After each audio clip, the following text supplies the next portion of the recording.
right, welcome everybody to Sundayshots. We are back live again, and we are going to continue our study on the book of Enoch. We were on break last week, and so I'm excited to be back up here and getting back into the swing of things with everybody. I got Vickie and Bethany are going to be helping me today. So welcome everybody. We will give time, like always, for everybody to pop into the chat and tell us hello. Hi, everybody. I'm going on mute. All right.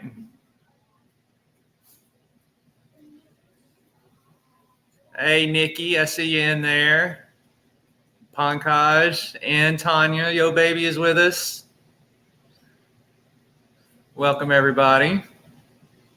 Hey, Myers.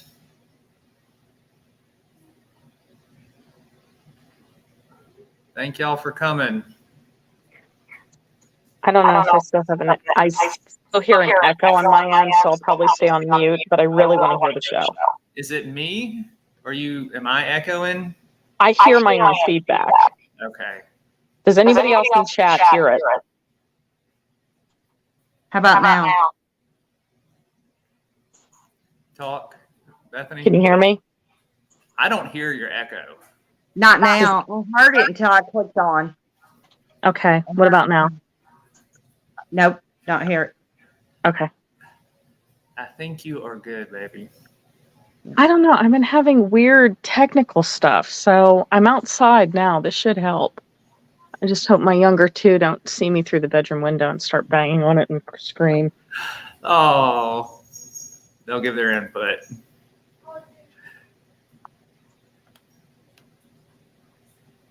Hi, Nikki. Hi, Shangy girl. Shangy.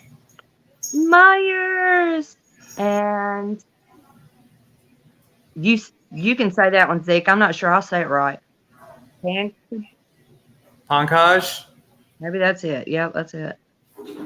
Let us know if you said it right. Yeah, please. Bed Files is in the house. The Bud Files. Scared Witless. I wanted to see shitless so bad. I'm sorry, Zeke. I know it's Sunday. I'm going to have to pray. Welcome, everybody. Glad you all could join us. We got some cool stuff to talk about in the book of Enoch today, so I am excited to be able to share with y'all. We're going to kind of upend a little bit of tradition on a certain mythological / spiritual entity. So I hope y'all all stay tuned for that. It's going to come towards the end of the passages that we are looking at today. There's a lot of new scholarly information out about this certain entity that I want to share with y'all. And some of you, this may be old hat. Y'all may have heard it before. Some of you may have not. So stay tuned for that. And then we'll be back again Tuesday night. Still trying to figure out what we are going to do Tuesday night for our regular Southern Discomfort show. Weather pending, I was supposed to do an investigation. I don't know what's going to happen with that yet, depending on the rain here, but we will definitely keep everybody posted on that. We'll still be doing the show, and I'm hoping I will be able to do some investigating Tuesday night for everybody. Also, just give everybody a heads up as well. As soon as we get done going through the book of Enoch, we are going to jump into the book of Revelation. Yeah. Vickie's excited. I knew Vickie was going to be excited. We're going to start looking at that and going to probably look at some stuff and some interpretations that you've never heard before. Just because usually what's in mainstream is not really the scholarly consensus upon things. So come with your thinking hats on and prepare to be challenged when we get into that. It's still going to be a little while because there's still some more stuff that I want to go over in the book of Enoch with everybody. But just to give you a little heads up and give you a little taste of what is to come, we're going to jump into the book of Revelation here at some point on Sunday nights. Let's see if I missed anybody in chat. Defrauding Charlatans, welcome. Crossover, hey man, thank you for hopping on.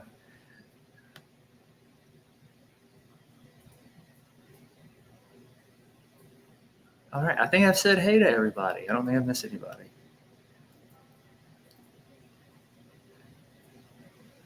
Nope, you got them all so far. Oh, all right. And so for those of you who are coming on, Vickie and Bethany are here, going to be helping me out today. And then just for those of you who are new, let me tell you how the format works for Sunday nights. We do a little teaching time, a little bit more formal, but then at the end, I come back and sit down here and we open it up for questions and discussion. So if you have any type of questions, just hold on to those and you can fire them off at me at the end when I'm able to come back and sit back down and see everything in the chat. So we're going to wait a few more minutes, see if anybody else hops on, and then we're going to go ahead and get underway here.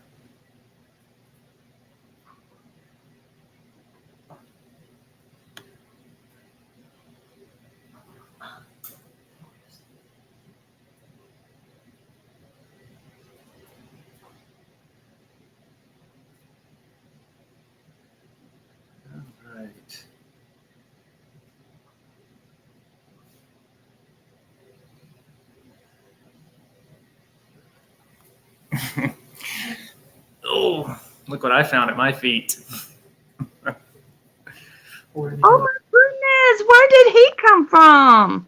He's wandering around here. He's at my feet. This is Peter. Hi, Peter. You need to put him closer to the camera. I got to see his little nose. Oh my God, he's so cute. Oh, I want to snuggles. Bethany, how do you refrain from that cute little fuzzy face? Oh my God.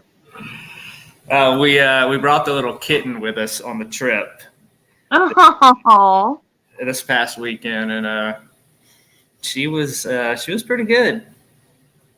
She was good. So she survived my younger two. So, yeah. Yep. Hey, that's always a plus. I understand, sister. Oh yeah. If they can survive toddlers, like that's all that matters. Yeah. Yeah, Peter's cute. Well, y'all, we are going to go ahead and get things kicked off here on Sundays. For Sundayshots in the book of Enoch. And the way we do it here to kick things off, my daughter usually comes and plays and sings a couple of songs for y'all. So I'm going to let her have the floor right now, and she's going to serenade you. All right, Emma. Okay, I have to have a blanket on me because I'm freezing. But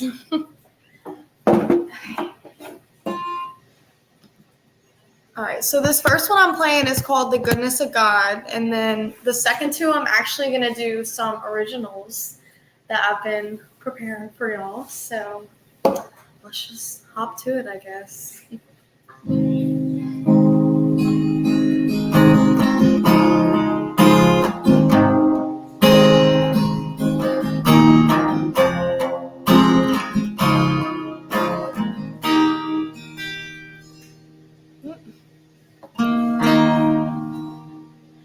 I love you, Lord, for your mercy never fails me. All my days I've been held in your hands. From the moment that I wake up till I lay my head, oh, I will sing of the goodness of God. 'Cause all my life you have been faithful. All my life you have been so, so good. With every breath that I am able, oh, I will sing of the goodness of God.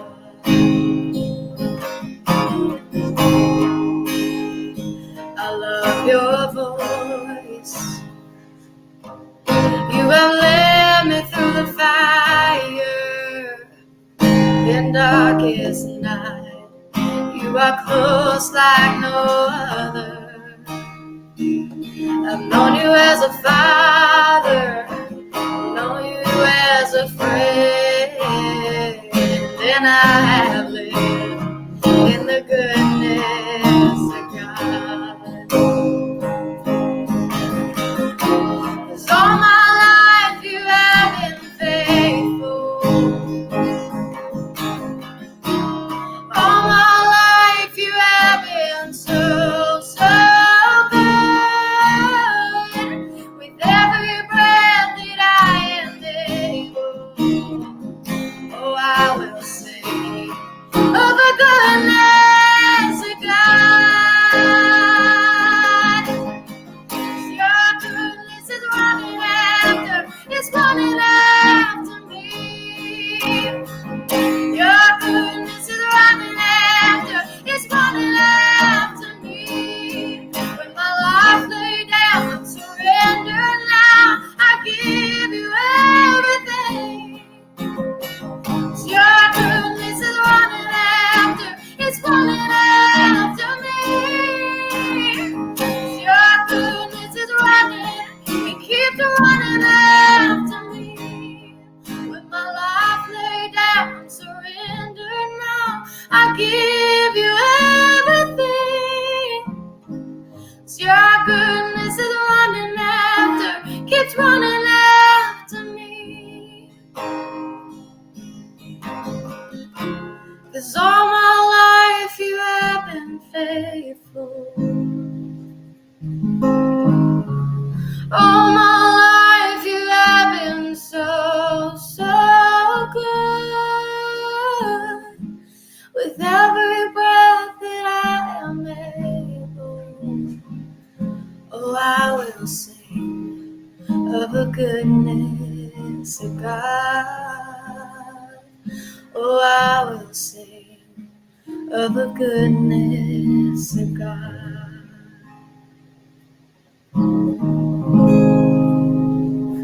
Can you actually record this one? Okay, thank you. So this next one is one that I wrote, and this is called A Wretch Like Me. Let's switch up here.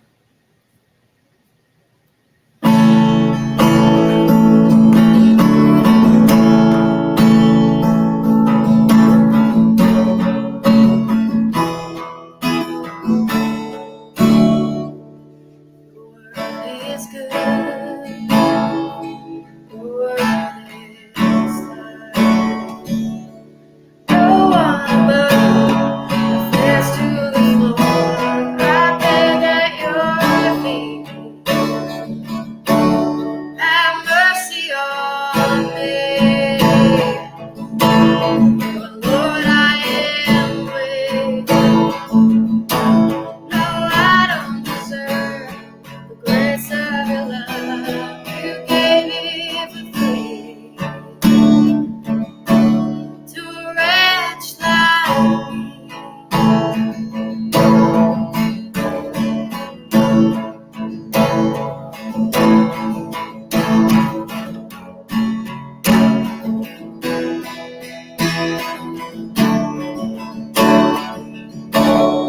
You saw me fall, so you reached out your hand.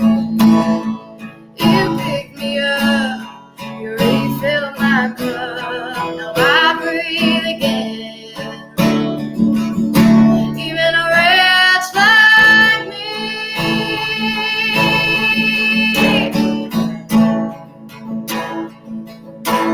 And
is my child.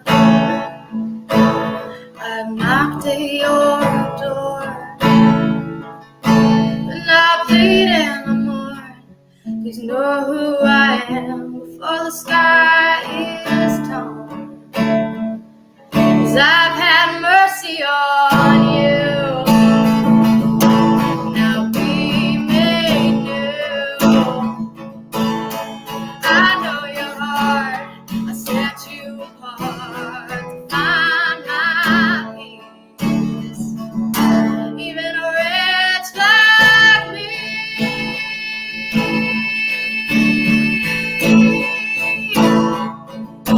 Even a wretch like me. Well, now I am free. Okay, one down. I see y'all's comments. Y'all are so nice. Yay! This next one is called Don't Worry. And I'm trying to find it on here. Where is she at? Okay. This one's a little different. The way that I sing this song is so different than any other song that I sing. So, little switch up.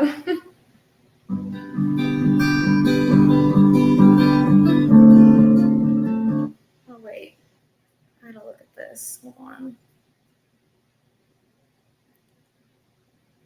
Because that did not sound right. Okay.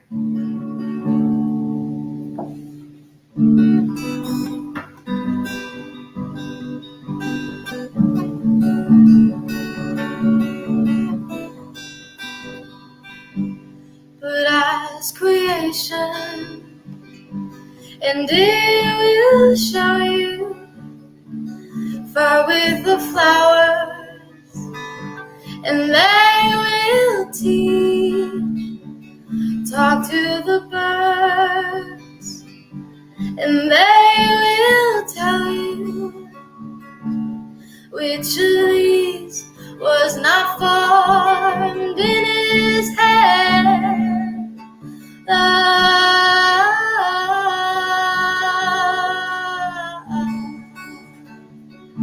If even the lilies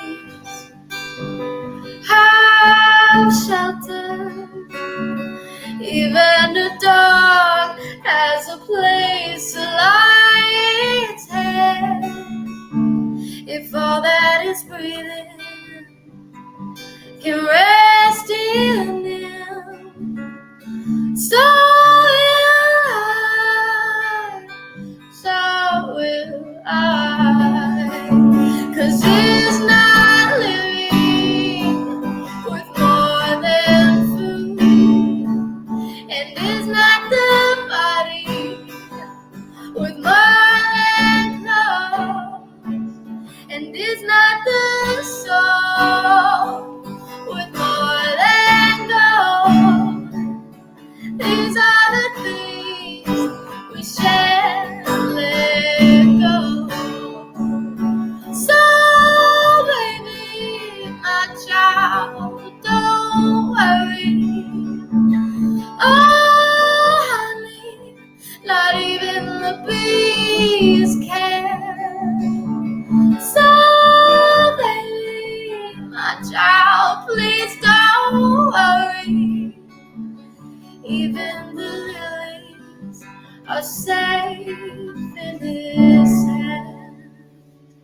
All right, that's it. But thank y'all. All right. Yay! Thank you. Oh, Emma, I love that song. It's my favorite. Thank you for singing it. Of course. I love that one too, Bethany. The first one Uh, brought me to tears, but that last one, oh my God, it's so unique. I loved heard her it. sing it, and it's just, It's it's my favorite. I love it. I have to agree, 100%. All right, I'm going back quiet. Same here. Go for it, Zeke. All right. Take it away. Thank you, Pops. Emma. You are welcome.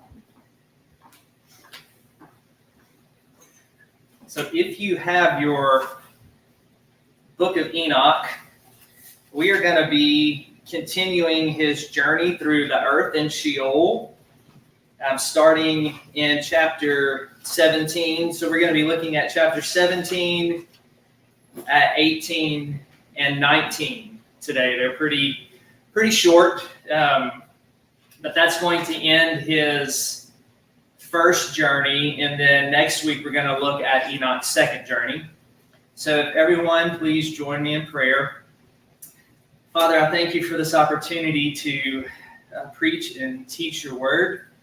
I ask that you touch my mouth and help me to proclaim this and make it clear as I ought. I pray that you would give us all understanding and enlightenment, and that you would instruct our hearts and mind in your ways. In Jesus' name, amen.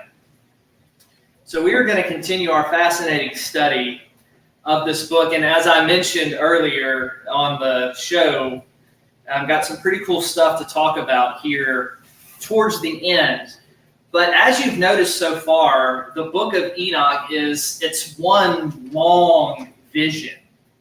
And it continues and it jumps around in places, and we're going to see a lot of connection to a lot of other passages in the Hebrew Old Testament and also in the Christian New Testament, which this shows how the book of Enoch is rooted in the Hebrew Scriptures, and also how the New Testament writers took a lot of cues from the book of Enoch. So with Enoch today, we're going to be looking at some stuff out of the book of Ezekiel, which is by far my favorite book, hint, hint. And we're going to look at the book of Revelation as well. So if you have your book of Enoch, if you want to know where it is, like, you can find this. If you're following along with us right now, you can find the book of Enoch free online. So if you're with us, you can go ahead and Google that, and it will pull some stuff up that you can find and follow along with us. And the other thing we're going to be looking at today, as I've mentioned in the past, the book of Enoch, we have a Greek version, we have an Ethiopic version, we have a couple other versions, and then we have an Aramaic version, which we have fragments of, but the whole thing is pretty much lost. And so some things I'm going to point out where the texts are different as we kind of read along. And there's one place that the text is different that I'm really going to highlight here and spend some time on and looking at its connection with the Old and New Testament. But let's go ahead. We're going to start in chapter 17. And Enoch writes, "And they took and brought me to a place in which those who were there were like flaming fire. And when they wished, they appeared as men." Now, as I read these visions and journeys, I want you to close your eyes and just imagine this scene. Imagine that you were in Enoch's place and you were seeing these things in a firsthand experience. So they were like flaming fire, and when they wished, they appeared as men. And they brought me to a place of darkness, and to a mountain, the point of whose summit reached to the heaven. And I saw the places of the luminaries, and the treasures of the stars, and the thunder, and the uttermost depths, where were a fiery bow and arrows in their quiver, and a fiery sword, and all the lightning. And they took me to the living waters, and to the fire of the west, which receives every setting of the sun. And I came to a river of fire, in which the fire flows like water and discharges itself into the great sea towards the west. I saw great rivers, and came to the great river and to the great darkness, and went to the place where no flesh walks. I saw the mountains of the darkness of winter, and the place whence all the waters of the deep flow. I saw the mouths of all the rivers of the earth, and the mouths of the deep. And that's chapter 17, and we're going to stop there before we jump into 18 and get on with more of the vision. I want to talk about a couple of things in here first. Now, I want you to imagine this scene, okay? What Enoch is seeing here, we've got this gigantic mountain that he says reaches up to the heaven. There are rivers, there's fire all around him, and he is standing. I don't know how many of you have ever stood next to a mountain, but if you have, you know how huge it is, and you know how small it can make you feel. And here Enoch is seeing not just a mountain here up on the earth, but a mountain that reaches all the way to the tops of the heavens. And there's flaming fire, and there's rivers, and there are these beings here that he says that they are flaming fire, but when they wished, they appeared as men.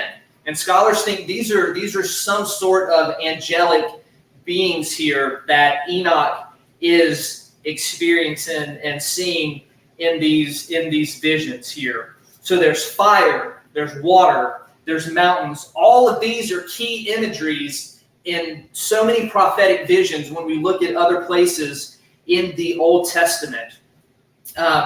One of the things we're going to see as we read further on and look into the New Testament is this mountain imagery. The mountain in Scripture always kind of connects things with the abode of God, with the dwelling place of the Almighty. And so Enoch here is describing everything that he sees. And he describes these rivers. He's describing where he's seeing the luminaries, the places where they are kept. All of this thing is in the supernatural abode of God that Enoch is experiencing.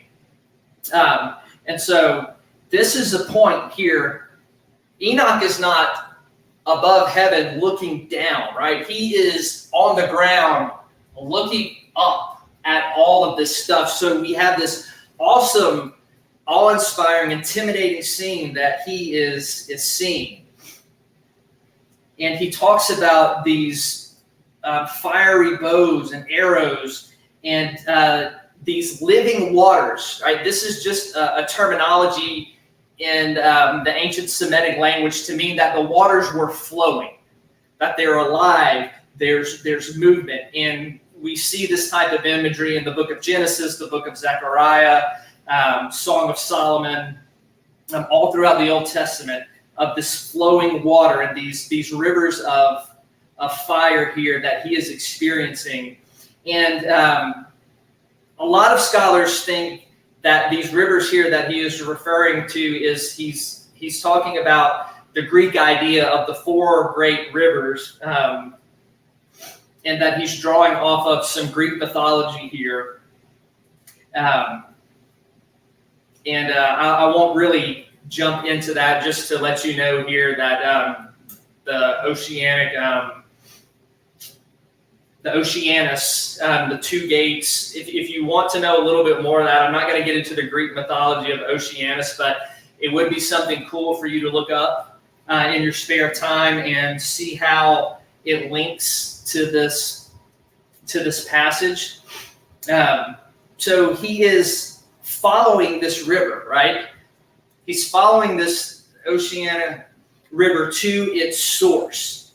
So he's following Oceanus to the mouth and to this primordial chaos that is all going on around him. And he speaks of this place where no flesh walks. And he's going to go into chapter 18. He's going to finish out this vision. We're talking about how I, Enoch, has seen things that no man has seen. And scholars believe that this place where no flesh walks is the place of the dead, the place that the Hebrews would call Sheol, the place that the Greeks would call Hades. Enoch gives it this description, and I want you to think about that terminology. The place where no flesh walks. It is a place that our flesh, that our bodies cannot inhabit, that in bodily form, that we cannot be there. And it's all of these imageries that Enoch is seeing, and where God is going to take him further, and the things that he is going to show him in this next vision are absolutely awe-inspiring.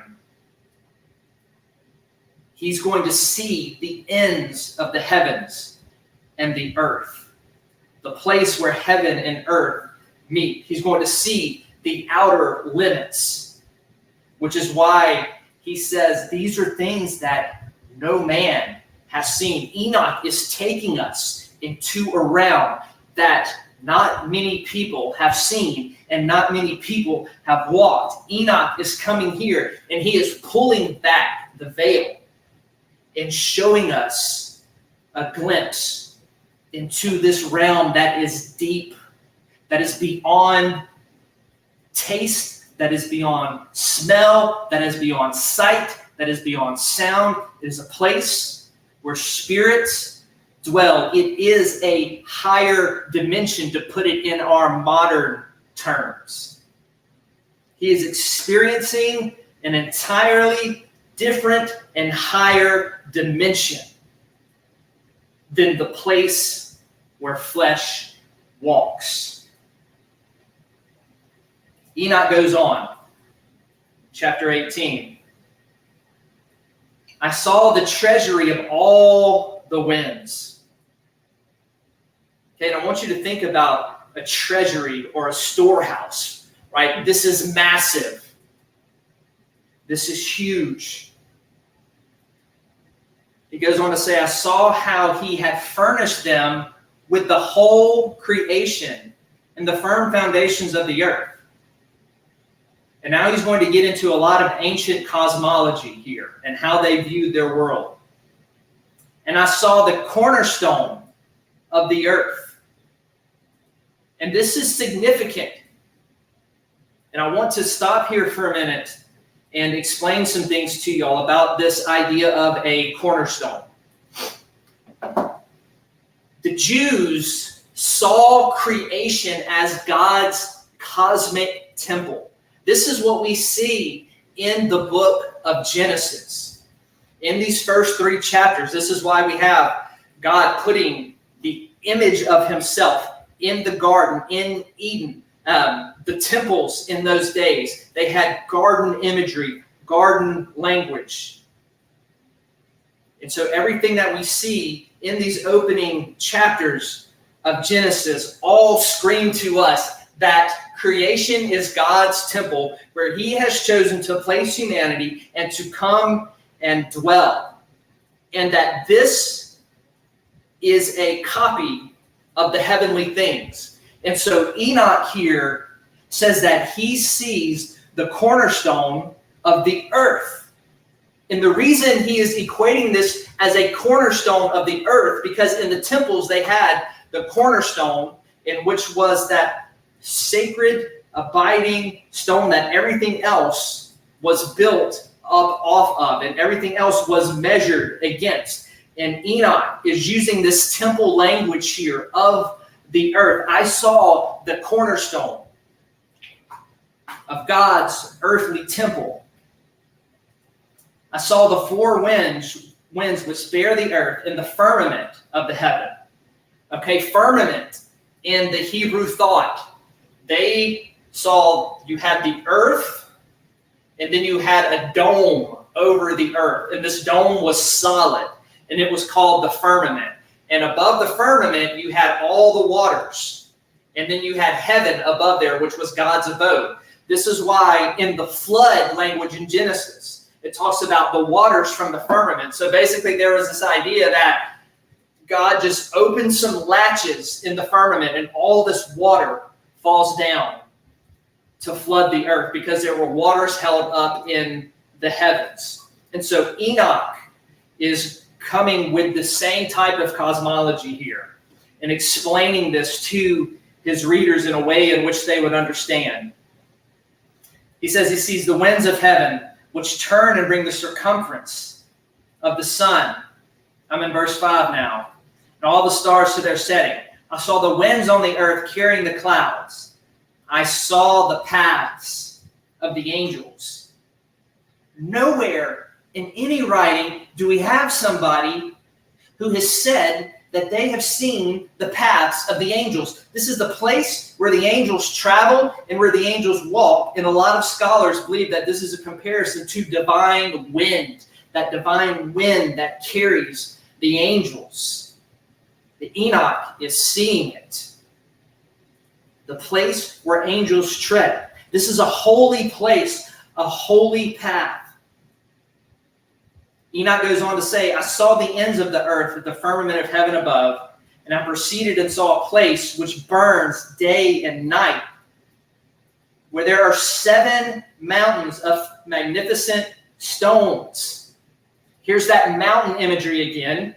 And those of you who are familiar with numerology, which is very, very big in the Enochian community. All right, we talk about the scroll of Enoch being found in the Dead Sea Scrolls in the Qumran community, or this Essene community in which John the Baptist from the New Testament was a part of. All right, this idea of 7 is perfection and completion. These 7 mountains. Mountains were always a symbol of strength and of power. And you have, he says, 3 towards the east, 3 towards the south. And as for those towards the east, 1 was of a colored stone, and 1 was of pearl, and 1 was of jacinth, and those towards the south of a red stone.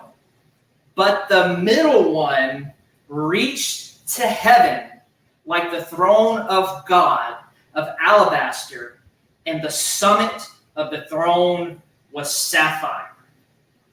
We're going to stop here for a minute. And we're going to look at some passages in which Enoch draws inspiration from. And then we're going to jump to the New Testament and see how the New Testament drew inspiration from these passages as well.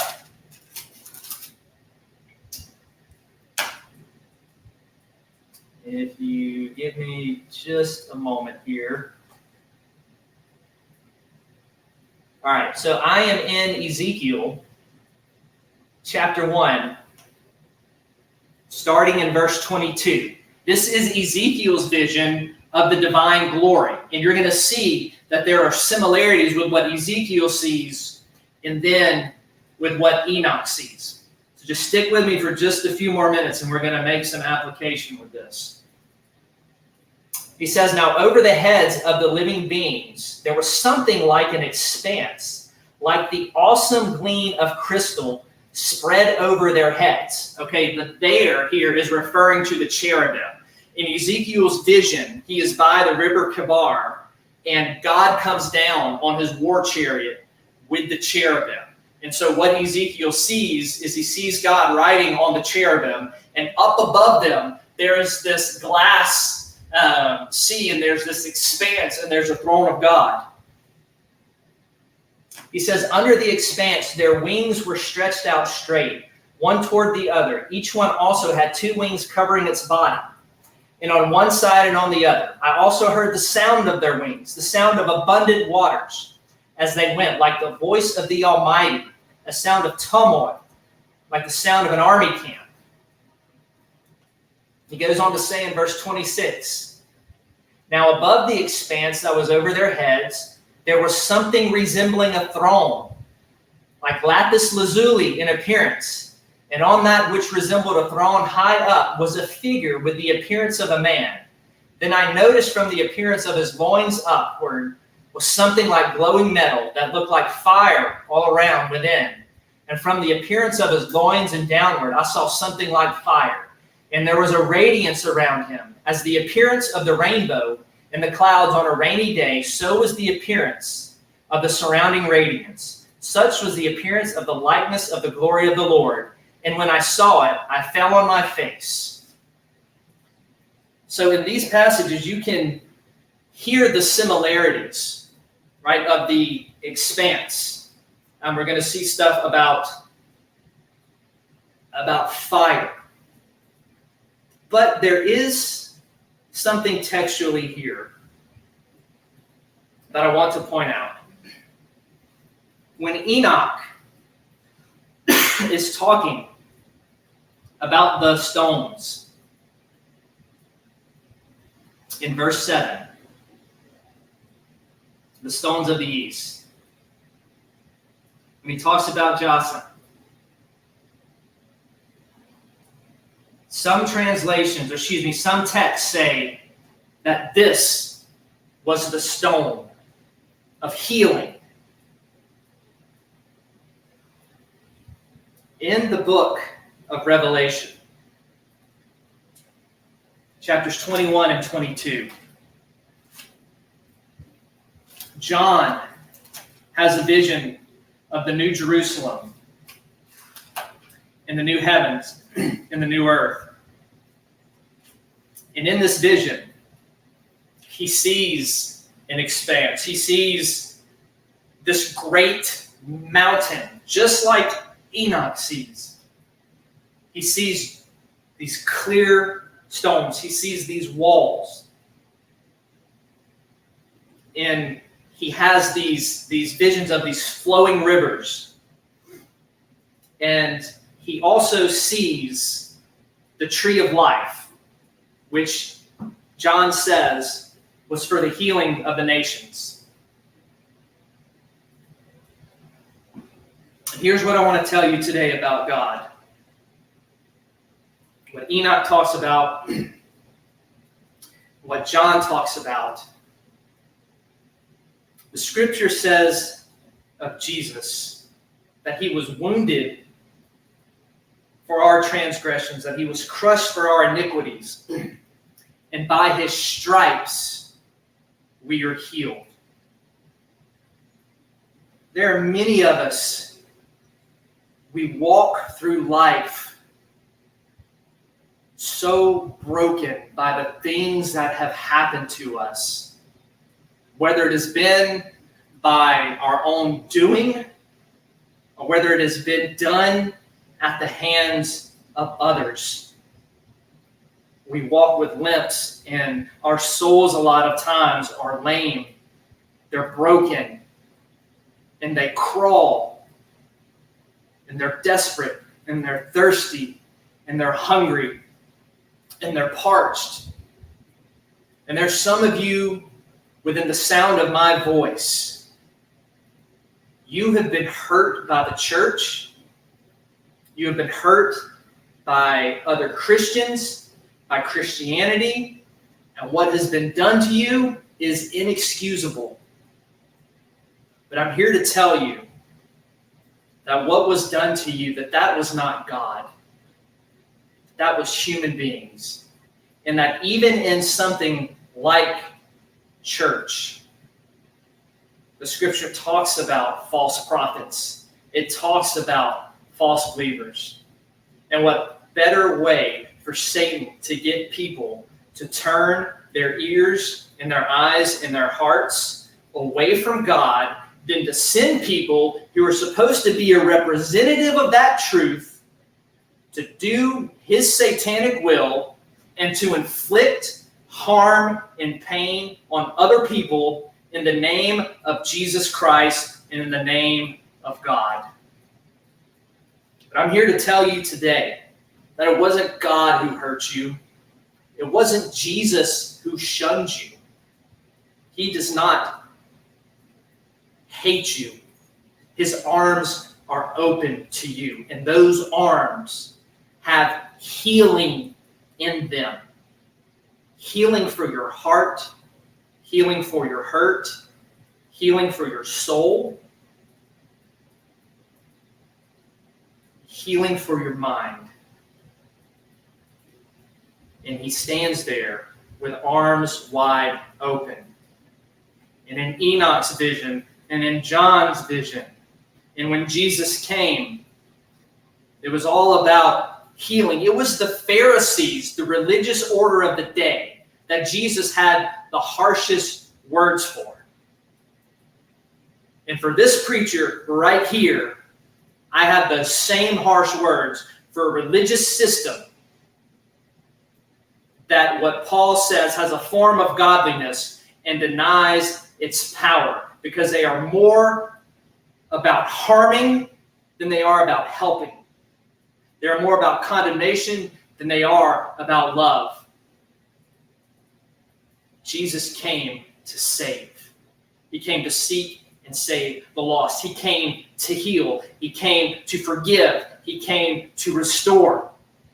So the things that have been done to you in the name of God, the things that have happened to cause you to put a guard and a shield up,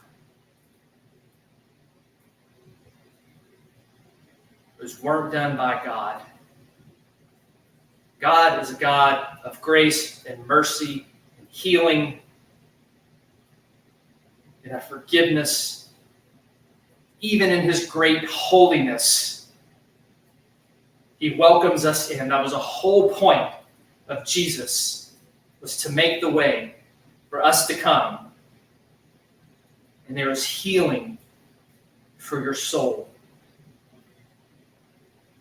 And as my daughter sang in that song, about his goodness is running after you. Psalm 23 says that surely goodness and mercy shall follow me all the days of my life. That Hebrew word for follow, it means to pursue, to hunt and track down. God's mercy is coming after you. He is relentless in his love.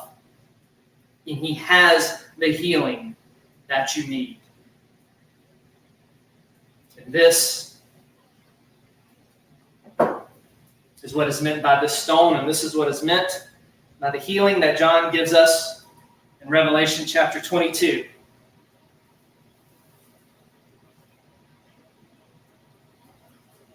We're going to jump ahead a little bit because we are getting a little short on time, and I want to make sure that I get to this last part that I was telling y'all about at the beginning. So let's go ahead and jump to chapter 19. And Uriel, all right, this is one of the archangels, said to me, "Here shall stand the angels who have connected themselves with women." All right, for those of you who've been following along, you know this whole book is about the condemnation of the watchers from Genesis 6, the sons of God who went into the daughters of men, and the giants were born.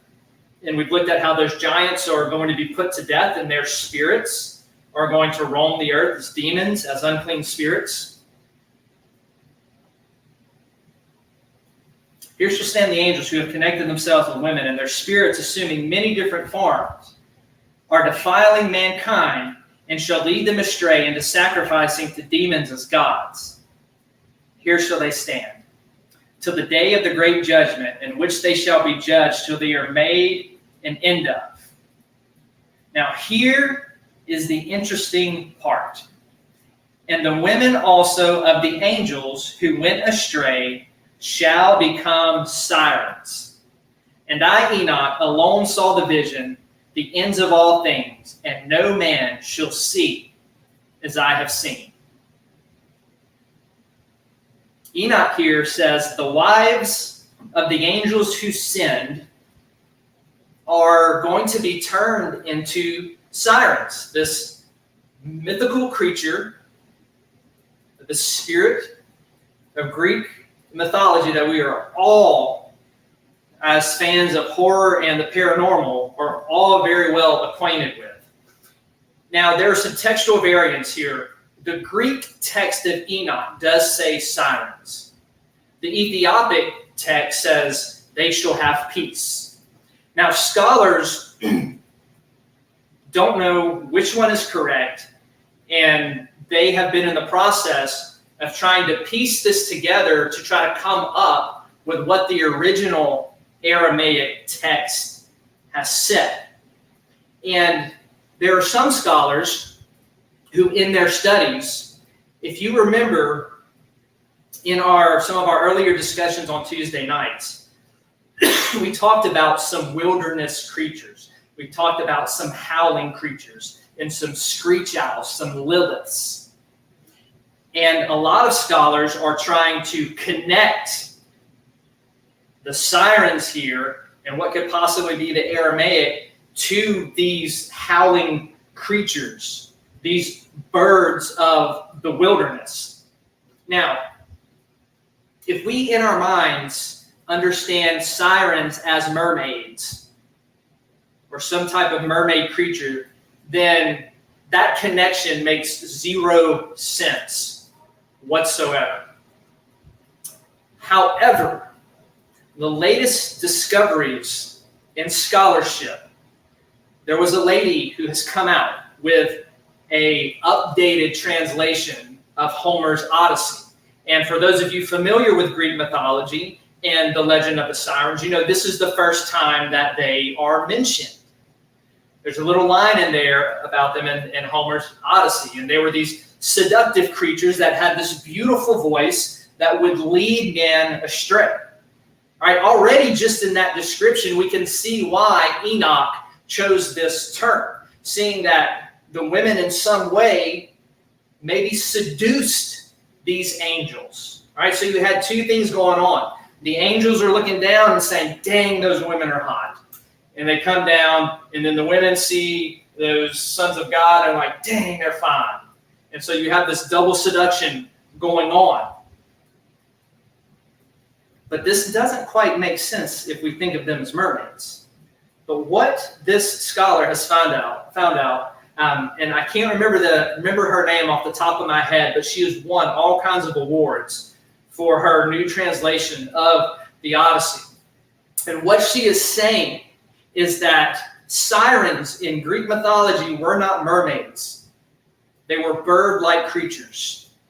And she bases that on the translation of the Odyssey and their new understanding of some of these words, and also on some of the art of Greek mythology, that the siren was this bird-like creature with a woman face and with talons.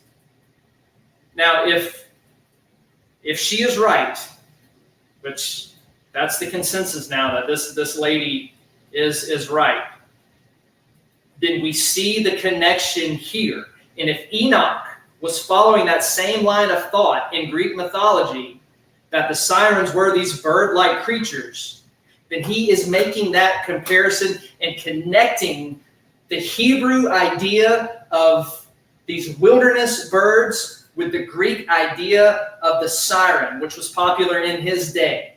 And he's bridging the two together to say that these women, so what this would mean too is not only did the Nephilim, when they died, not only did their spirits go into the waste places as demons, that the angels' wives, they were also sentenced to the waste place as sirens, as these screeching birds, these harbingers of death. And as we talked about in the Hebrew concept of the wilderness, it was a place of demons. Nothing good dwelt there.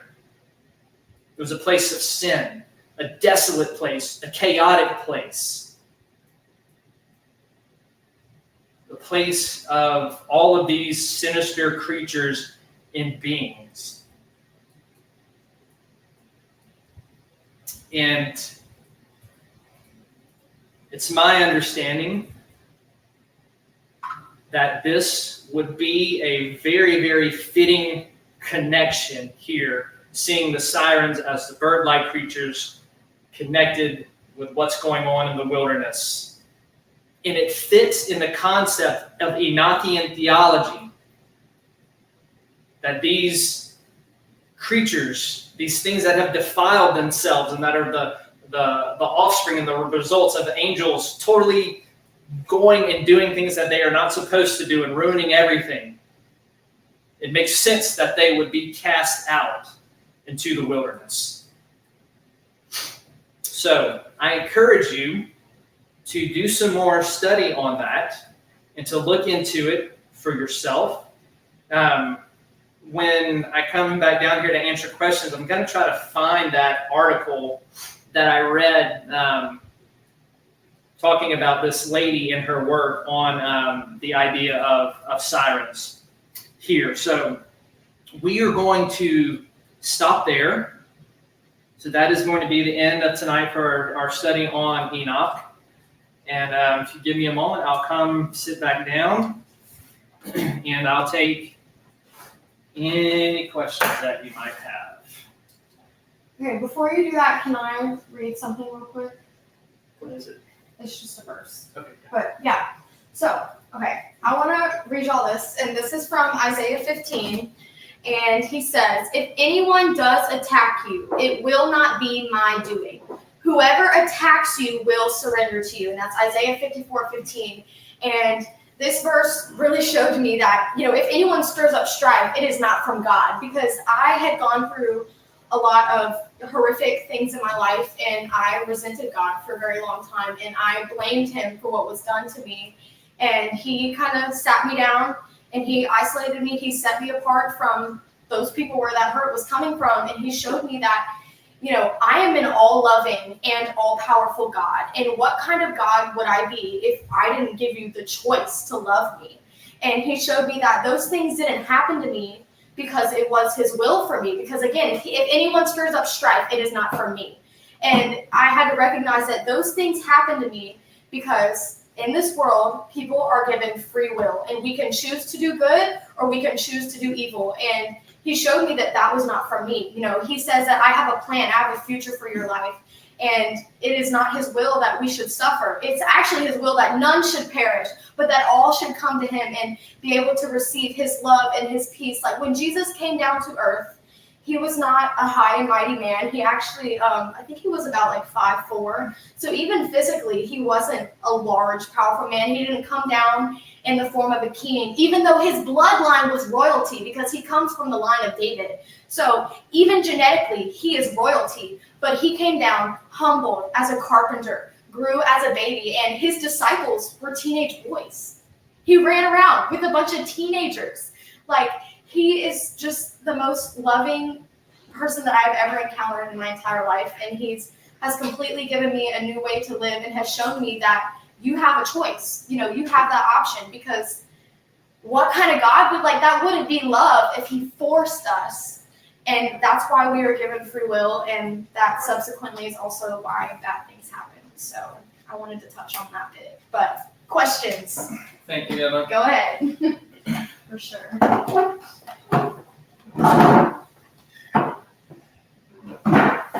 All right. So Bethany and Vickie, if you want to come back up here. Let's. Okay, I see a question already. Nikki has one up there. What is the difference between Watchers, Giants, Nephilim, etc.? All right, great question, Nikki. The Watchers, as they are referred to in the book of Enoch and in the Torah in the book of Daniel, these were the most powerful created beings by God. They were part of what the Old Testament calls the divine council, or the sons of God. And they had ruling authority and power over creation, over the nations. And Genesis 6 records those sons of God leaving their dwelling and coming into the daughters of men and having sex with them. And the offspring of the women who had sex with the Watchers, or the sons of God, these were the Nephilim. Genesis calls them the mighty men of renown. And in Enoch, the judgment upon the Nephilim is when they die, they become the unclean spirits, the demons that are upon the earth. And their wives of the Watchers, as we just saw, were condemned as sirens. So that is kind of the difference. So when I say sons of God and watchers, those are the same entities. It just depends on who's talking about them. Is Job talking about them or Genesis? Then they're going to refer to them as the sons of God. Enoch and Daniel refer to them as watchers.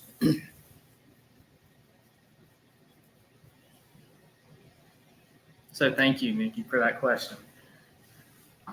Awesome, brother. Thank you, Nikki. Let's see. Yeah. That was the only question that's been on there so far. But yeah, baby said this when you were reading your stuff. Okay. Yeah, Psalm 23 is one of my favorite chapters. It was what my mother read to my brother when he took his last breath. Oh, that's so sweet. I love that too. Also, what she would recite when she was sick. Precious memories for you, yo, baby. And then there's this comment. The mountains were described as stones, especially the way we hold beauty in stones today. Yes. Also love how there were 7 mountains. Numerology is important. Yes, it is. And you see, you know what's so crazy about me is like so many modern Christians like condemn the stones and the use of the stones for all of these things, and they are so prevalent in Scripture, and they are so representative of God and who He is and what He does and the things that He brings into His creation. It just blows my mind. Yeah. They would.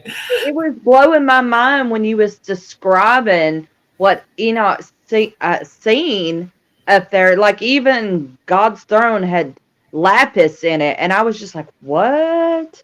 Yeah. I'm like, that was just unbelievable. Just to listen to all the gemstone names that's up there in heaven. So it makes me wonder if they didn't originate up in heaven and God just said, well, let's make it grow here. Let's make it grow there. Let's make it grow there. Yeah. You know what I'm saying? Yeah. You bring up a good point, Vickie, because we talked about the earth being God's temple and how Genesis lays that out. And then in the consummation of all things, we get a new heaven and a new earth, which becomes this cleansed, undefiled temple where there's no more hurt, sorrow, pain, suffering, sin. And so you see this combining of heaven and earth in the new creation here. So it does make you kind of wonder how much of what we experience today and what we see is kind of a smaller reflection of heaven. That makes sense? Yep. And then the whole tree of life. Okay, so it makes you wonder when you were describing the tree of life. It makes you sit there and wonder if part of it doesn't die when so many of us go wrong. Do you see what I mean? Like metaphorically, like would we represent the flowers that die on a tree? You know how the tree will bloom and I wonder what the tree of life actually does. Yeah. As far as it's growing and weathering and you know what I'm saying? Yeah. Because it seems to me like everything that God has put on earth is some form of representation of what's in heaven. Yes, and the tree of life is actually a very fascinating study. The places that we see it, and here's what's even more fascinating. The places that we see the tree of life is in the first few chapters of Genesis, which is the first book of the Bible, and in the very last chapter of Revelation, which is the last book of the Bible. And in each of these discourses that the tree of life is, like there's all this poetic type of imagery, right? Which is why so many scholars warn against taking the book of Genesis too literally. And the tree of life was representative of Adam and Eve were supposed to choose God's way and to follow in his wisdom. And instead, they went and sought knowledge outside of God by going to the other tree. And if you look in Genesis, what happens after Adam and Eve are kicked out of the garden is a cherub with a fiery sword is put around the tree of life so that nobody can have it again. Mm-hmm. Fast forward to the book of Revelation in chapter 22. When you go back and read that chapter, again, it's in this poetic language, heavenly vision, new heaven and new earth. The tree of life is there, but if you look, there's no cherub guarding it anymore. Right. And look in the Gospels. Jesus says, I am the way, the truth, and the life. Yes, he does. Jesus himself is the embodiment of that tree of life. And the reason the cherub is not guarding the tree of life anymore in the New Jerusalem is because the flaming sword of God's wrath was extinguished in the bosom of Jesus Christ when he died on the cross, thus bringing life back up for the entire world. And so every imagery in the book of Revelation is not every imagery, but a lot of it is meant to point us towards Christ and his work and what he has done. And this is the same thing for the tree of life, that in Christ now we can partake of that tree of life, which is that whole healing, right? We can have healing today, but that ultimate healing comes in the new heavens, in the new earth, when all sin, death, pain, and sorrow is done away with. So it's no coincidence, I think, that you have the tree of life in the beginning, Jesus in the middle as the way, the truth, and the life, and then at the very end, you have the tree of life open back up, and not being guarded anymore by a cherub, which says that the tree of life is now open back up for healing. That's why I focused on healing so much today. For healing through Jesus. Now, I'm going to give you a hard one. Yeah. Okay. With that being said, that's why I'm going to bring this up. With that being said, you know, when Jesus was crucified and died on the cross to forgive us and save us of our sins, right? Mm-hmm. Do you think that people have to be baptized now like in the old days, or is it now represented through Jesus? So when we get there's a lot of different ideas about baptism in different Christian denominations. So I'm just going to kind of try to keep it as simple as I can. I didn't mean to throw you in the fire there, brother. Sorry. No, that doesn't bother me at all. It's a great question. When we look in the New Testament, baptism was meant to be sort of like a combination of the sign of the new covenant and also this saying that I now identify with Jesus. So the water of baptism does not have any saving power. Now, Catholics in a way would disagree, which is why they baptize infants. They would say that infant baptism cleanses away original sin. Protestants differ. Although some Protestants do infant baptism, they don't believe it has any saving type of merit to it. So baptism, in my understanding, is a sign that you have entered into a new covenant with Christ. And it's what you do to show that you are now identified with him. And it represents that you're buried in Christ. So the old is gone. So when you go under the water, it's representative that you're dead to sin. Your sins are forgiven. And when you come up out of the water, it's representative that you have risen with Christ and that you are one with him now and you are forgiven and that you can walk in this new way of life that he has given you. So baptism is kind of an outward symbol of what has happened. So I personally don't think that there's any salvific merit to baptism. Look at the thief on the cross when he died. He wasn't baptized. Mm-hmm. And Jesus said, today you will be with me in paradise. Oh, that was a line of my song, a thief like me. I didn't even think about that. So my understanding there's no salvific power in baptism, but I know that Catholic theology just would disagree with me. I gotcha. I liked how you discussed that. I liked how you showed the difference between the old and the new. I mean, I really like that. And personally, like my opinion, of course, my opinion don't matter, but my opinion matters to me.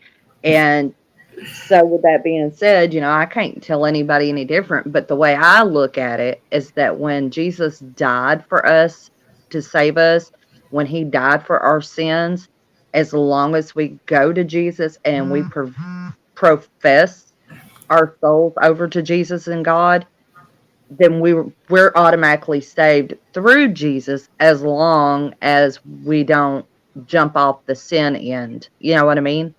As long as we stay humble and and then stay with our prayers of God to forgive us for the sins that we do daily, weekly, and as long as we believe and keep faith, I think we're good.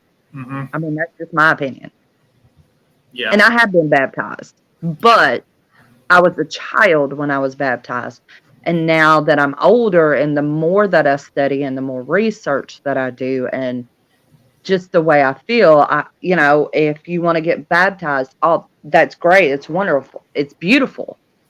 But I don't believe you have to have that in order to go to heaven. Yeah. Yeah, I would agree with that. And PW, what you got up there, baptism of infants to keep them pure and protect them. The Catholic view of the infant baptism was that it does purify them from original sin. A lot of the more Protestant denominations that do infant baptism, it's more of, how Baptists will do like a baby dedication. It's kind of similar to that, but actually more sacred in a way, because that baptism is a way that is saying that they're believing that their child is going to come up in the way of the covenant of Christ, and that they're going to profess that. When you get into the sacraments like baptism and the Eucharist, you've got a lot of varying interpretations across denomination, for sure about that. But the one thing that is agreed upon is that, salvation does come through the death and resurrection of Christ. Amen. Yeah. That's kind of what I believe as well.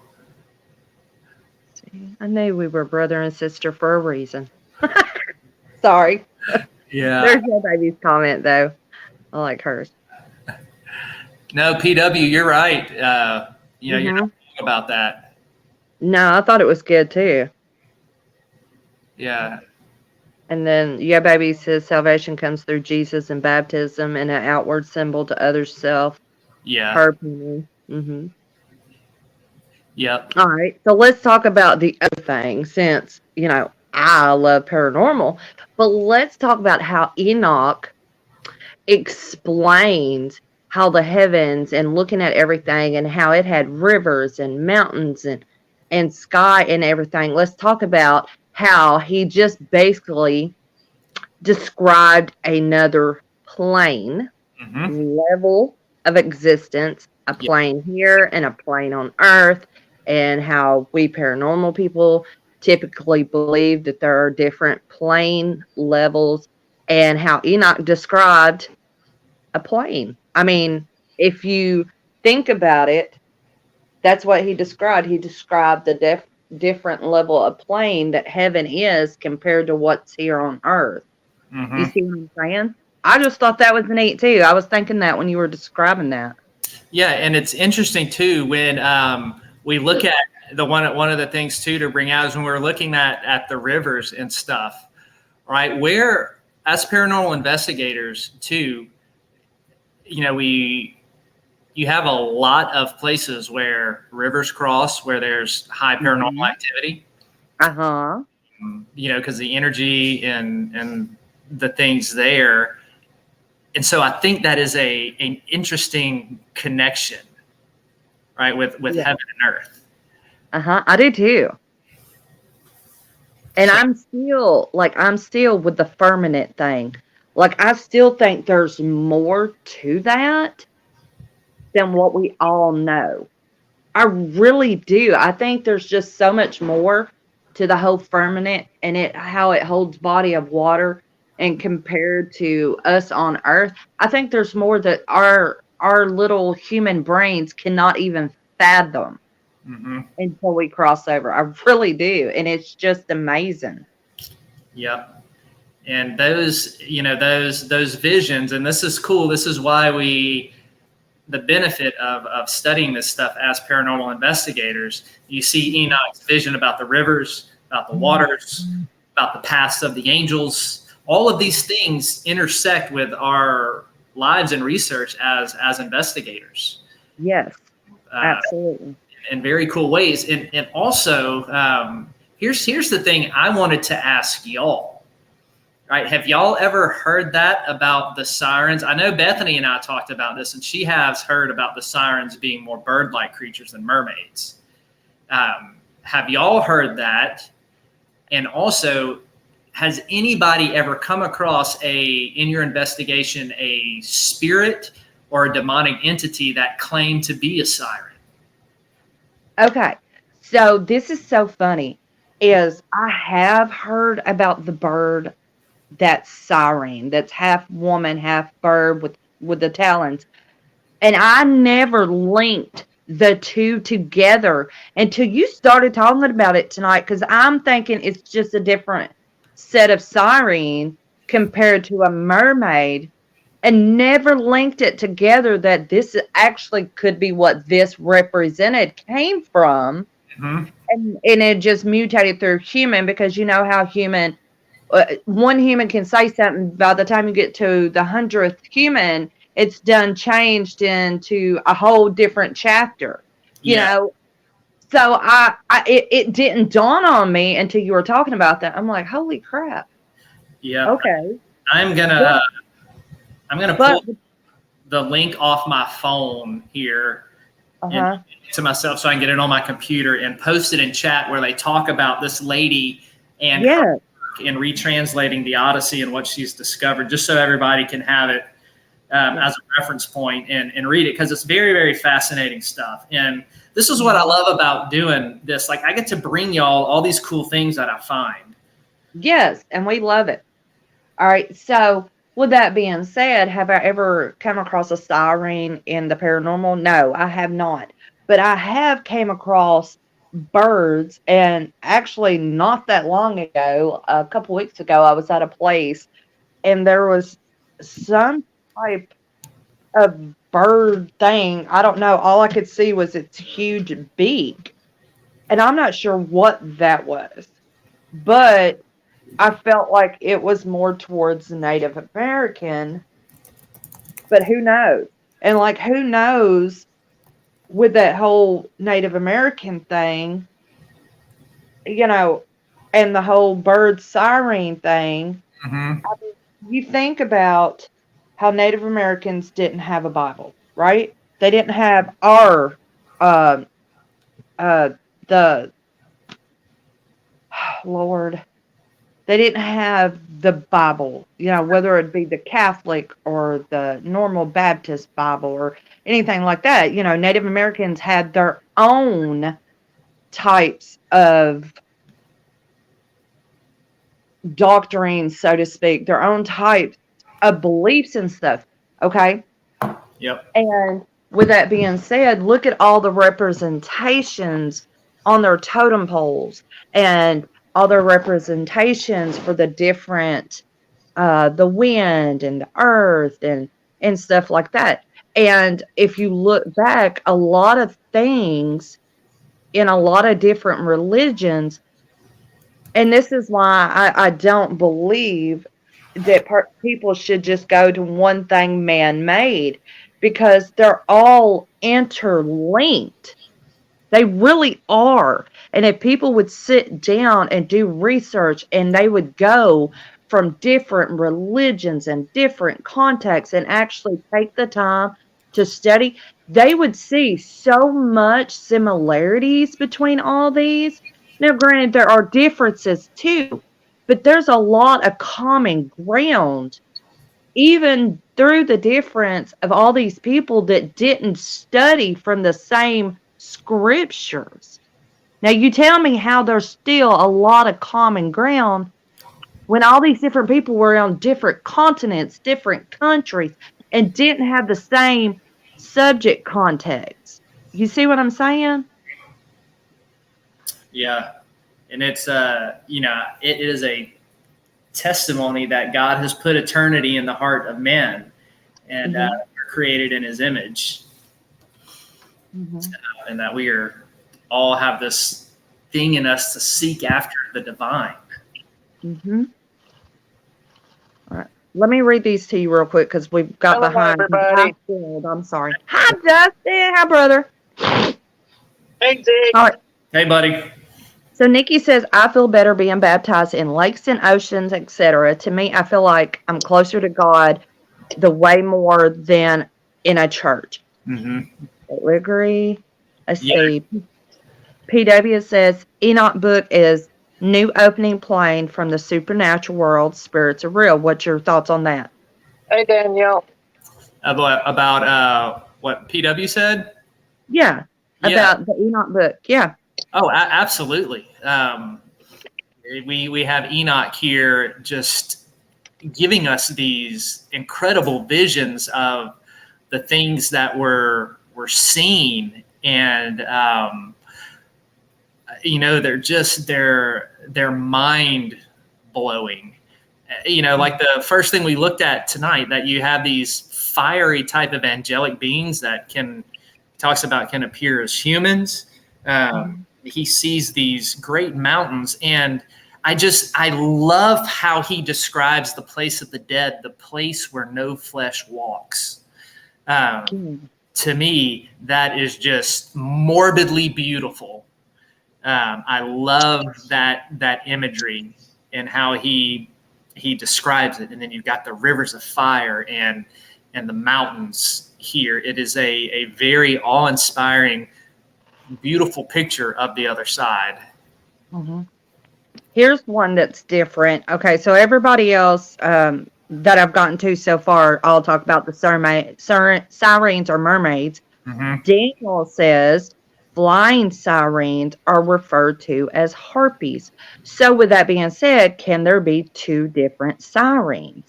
Yeah. All right, take it away, Zeke. This article, she is arguing for that the original sirens were birds. Like, that is how they originally thought of them in Greek mythology.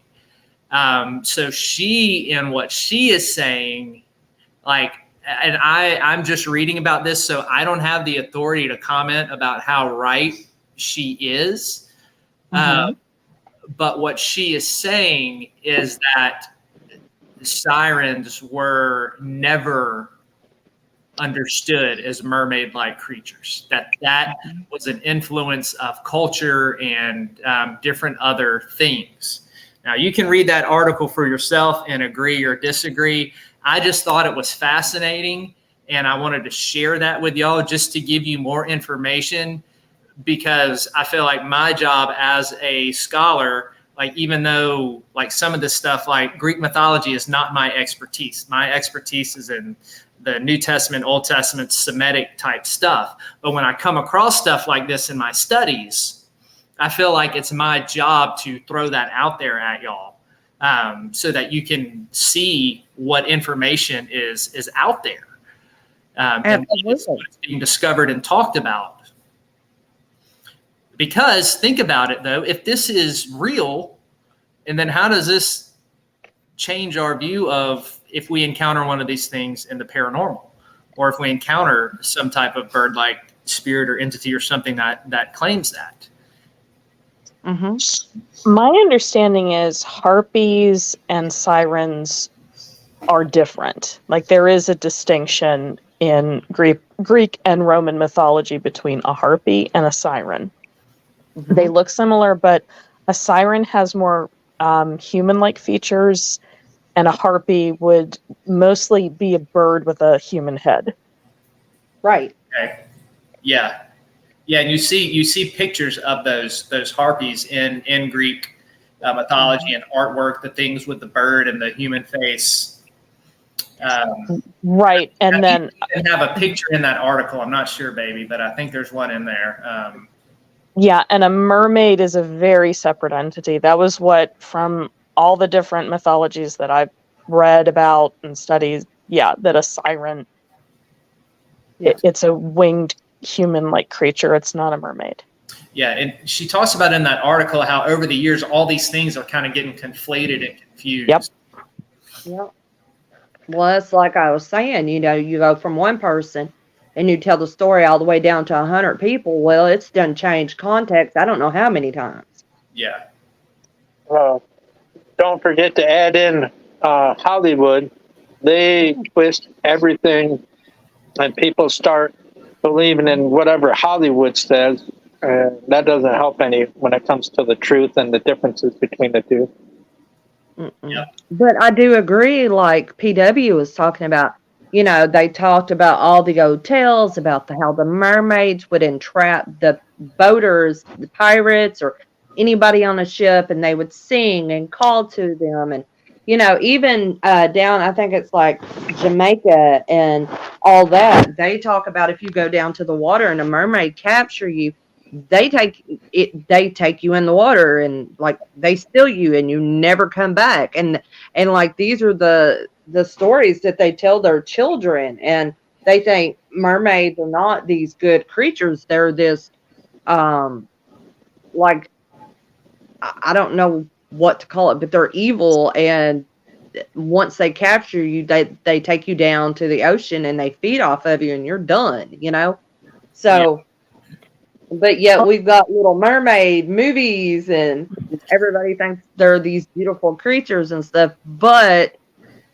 like the old stories about even the harpies, like they've even made the harpies to be like they're big, beautiful bird angel-like creatures now. And, and they have all these magical powers and whatever. But if you go back to the older harpies, they're a very dangerous bird type, like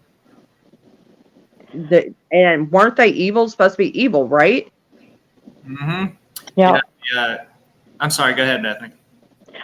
Well, no, actually, and it is interesting that you say that about sirens. A lot of that did come from Homer's, the Iliad and the Odyssey, when they would hear the calls, and it was actually seals and other actual animals making that call, and they associated it with mermaids. And that was kind of how what a lot of scholars believe and historians believe, where the myth of the mermaid, the sirens being like half fish, half human, then from the bird-like creatures from the Book of Enoch. So what do you think, Beth? Do you think sirens are harpies, or do you think sirens are mermaids?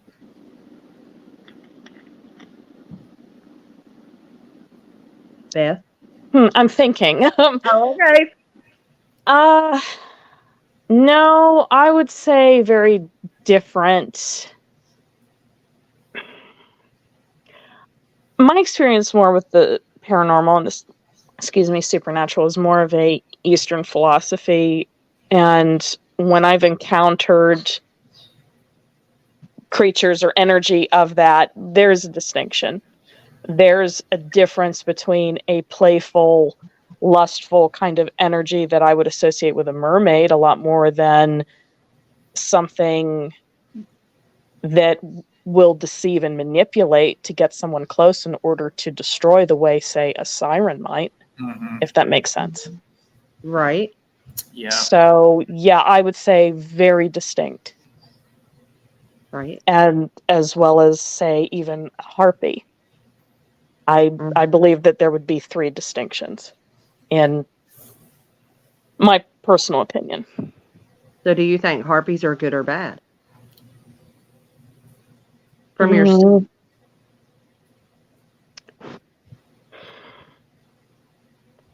I would probably say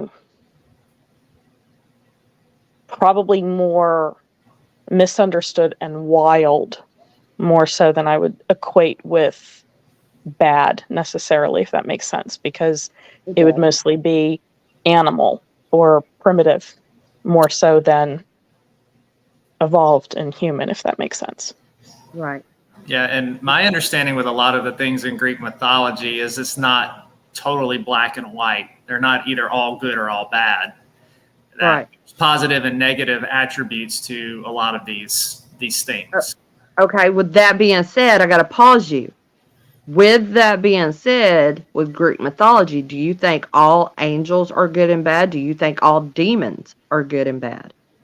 I would say in that sense, and when we're talking about Greek mythology and then we're talking about the world of Scripture, we see 2 different things when it comes to entities like that. And so with the angels, I would say yes, you have the good angels that did not rebel, and then you have the fallen angels and the demons that did rebel. And what we see of these demons as portrayed, especially the demons in Scripture, that they just want to inflict pain and harm and chaos. That's what they live for. Well, while we were on that, I thought that would be an interesting question for you. So Yo Baby wants to know, do you believe mermaids are real? So sirens are not mermaids. Do you believe mermaids are real? I've never seen a mermaid. I've never seen scientific evidence of one. So based on that, I would say no, but I could be wrong.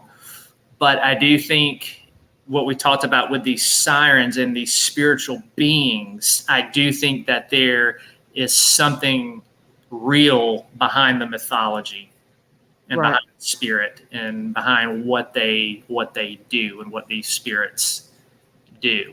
I'm right there with you. That's the same way I believe too. PW says, I believe in mermaids, aka sirens. They are created to trick men and feed on them. That's what I always heard too. Yeah, and if we're talking about a mermaid as a siren, more of a spiritual type being, then yeah. Yeah. That's cute. I know, right? Nothing like Arrow. Yeah, me and Emma were talking about this the other day, just this modern conception of mermaids are these sweet type things, and we're like, God, absolutely not. Right? They're vicious. And Daniel said both are sirens, different breed. See, I'm starting to wonder if they're not both like sirens, but I still believe, like Beth said, they're ultimately harpies.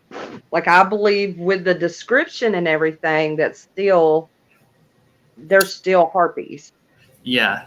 My thing is everybody go back and read that article I posted. It will give you some more information to chew on.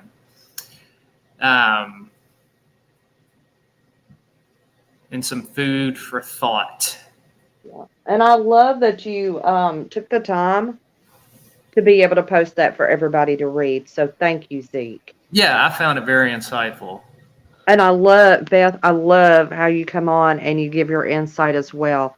That is definitely food for thought. Thank you. Yeah, she's a smart girl. Don't She sell is. yourself short, Vickie, because I would like to say, I am so proud of Zeke and how far he's came since he's started doing this, his streams here on YouTube. And nothing makes me happier than having Beth be up with him, because she is such an inspiration too, along with you, Vickie, and Yo Baby. I mean, and everyone in the chat, you've accepted everybody. And it's so humbling to know that everybody is hungry and eager for the information. Even if they have a different viewpoint, they're still able to walk away with a knowledge that they didn't know. You know, I love it. You all did amazing. We love you too, brother. And Daniel, you have to let us know sometime when you can do an after party, what we call after party, so you can meet Zeke. He's the one I was telling you about. Okay, so PW says angels and demons are siblings, so they can look as yin and yang. Depends on personal beliefs. Yeah, baby said, however, there is so much still in the Orin that is still has not been discovered by man. Ocean. Okay, my bad. Yeah. And that's true. Daniel says there's video on mermaids. What do you think about that, Zeke? I wanted to get down to his. Yeah, I don't know. I've never seen it, so send it. I love mermaids. Now, hello, Nikki. Video on them. Go ahead, Beth. Go ahead, Beth. I wasn't saying anything. No, I was trying to sneak in a hello, Nikki. Oh, okay. Sorry, I miss Sister Nikki. Y'all, Nikki's a great sister too. Her and I have similar beliefs, so I have to give her a big shout out. She's my sister. Yep. Mm-hmm. Well, actually, and I love supporting Zeke, and I love supporting all of you. And Vickie, you're always so amazing, and so are you, Dustin, and everybody in chat. But actually, Dustin, now that we have you up, what is your thought on harpies and sirens and mermaids? Yes. Mine's the same, except I have a little twist to add to that, because growing up in Michigan, I grew up on the Great Lakes, large bodies of water called basically the saltless oceans. And my grandpappy and my uncle told me of a situation that happened to them way out on the Great Lake. And when it comes to sirens and the harpies and mermaids, whatever people would like to call them, I'm a big believer that there is something, whether, there could even be a serpent type of a siren or mermaid, that they don't want to destroy mankind or harm them, that they do help them, because they were in trouble, and out of nowhere, they couldn't see, of course, because it was in the water, a humanoid type, serpent or siren or mermaid helped keep them from drowning and kept them up against the boat to where they could get back in, and kept them safe. So I'm a big believer in exactly what you said, but with the twist, they're not necessarily in the oceans. They can be in the fresh water, salt water, and they're not all bad. Some of them do care and will help you. That's pretty cool. Yeah. Mm. See, that was also what I had heard, that they weren't necessarily the legends that I'd heard. I don't know, maybe it is more of a northern thing, because I grew up not too far away from Lake Erie. Yeah. That it was, they didn't want to be caught, and it was more they would help. Exactly. Yeah. Okay. So I got kicked off, and you're going to have to repeat some of that for me because I missed it. You kept doing it to me too. Go ahead, Dustin. I basically agree with you all, Vickie, except for the fact that they're not always an ill intent. That, to me, from the stories passed on from my family on my mama's side, that they're, just like with humans, you got good humans and bad humans. You got good good gorillas, you got bad gorillas. You got good tigers, bad tigers, so on. Well, same with them. They're not. They don't want to eat all men, and not all of them are evil and sick and twisted. You got the ones that generally truly care about all living creations, and they actually help sailors or boaters or swimmer, whatever, that are in distress, Mm-hmm. Yeah.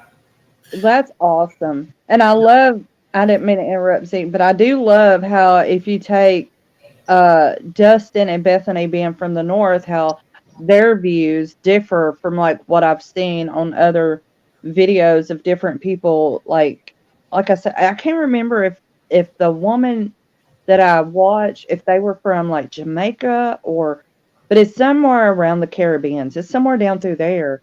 And their beliefs down there, they actually teach their children not to go to the water. If they start hearing singing at the water, they're to run away from the ocean. I have a theory about that.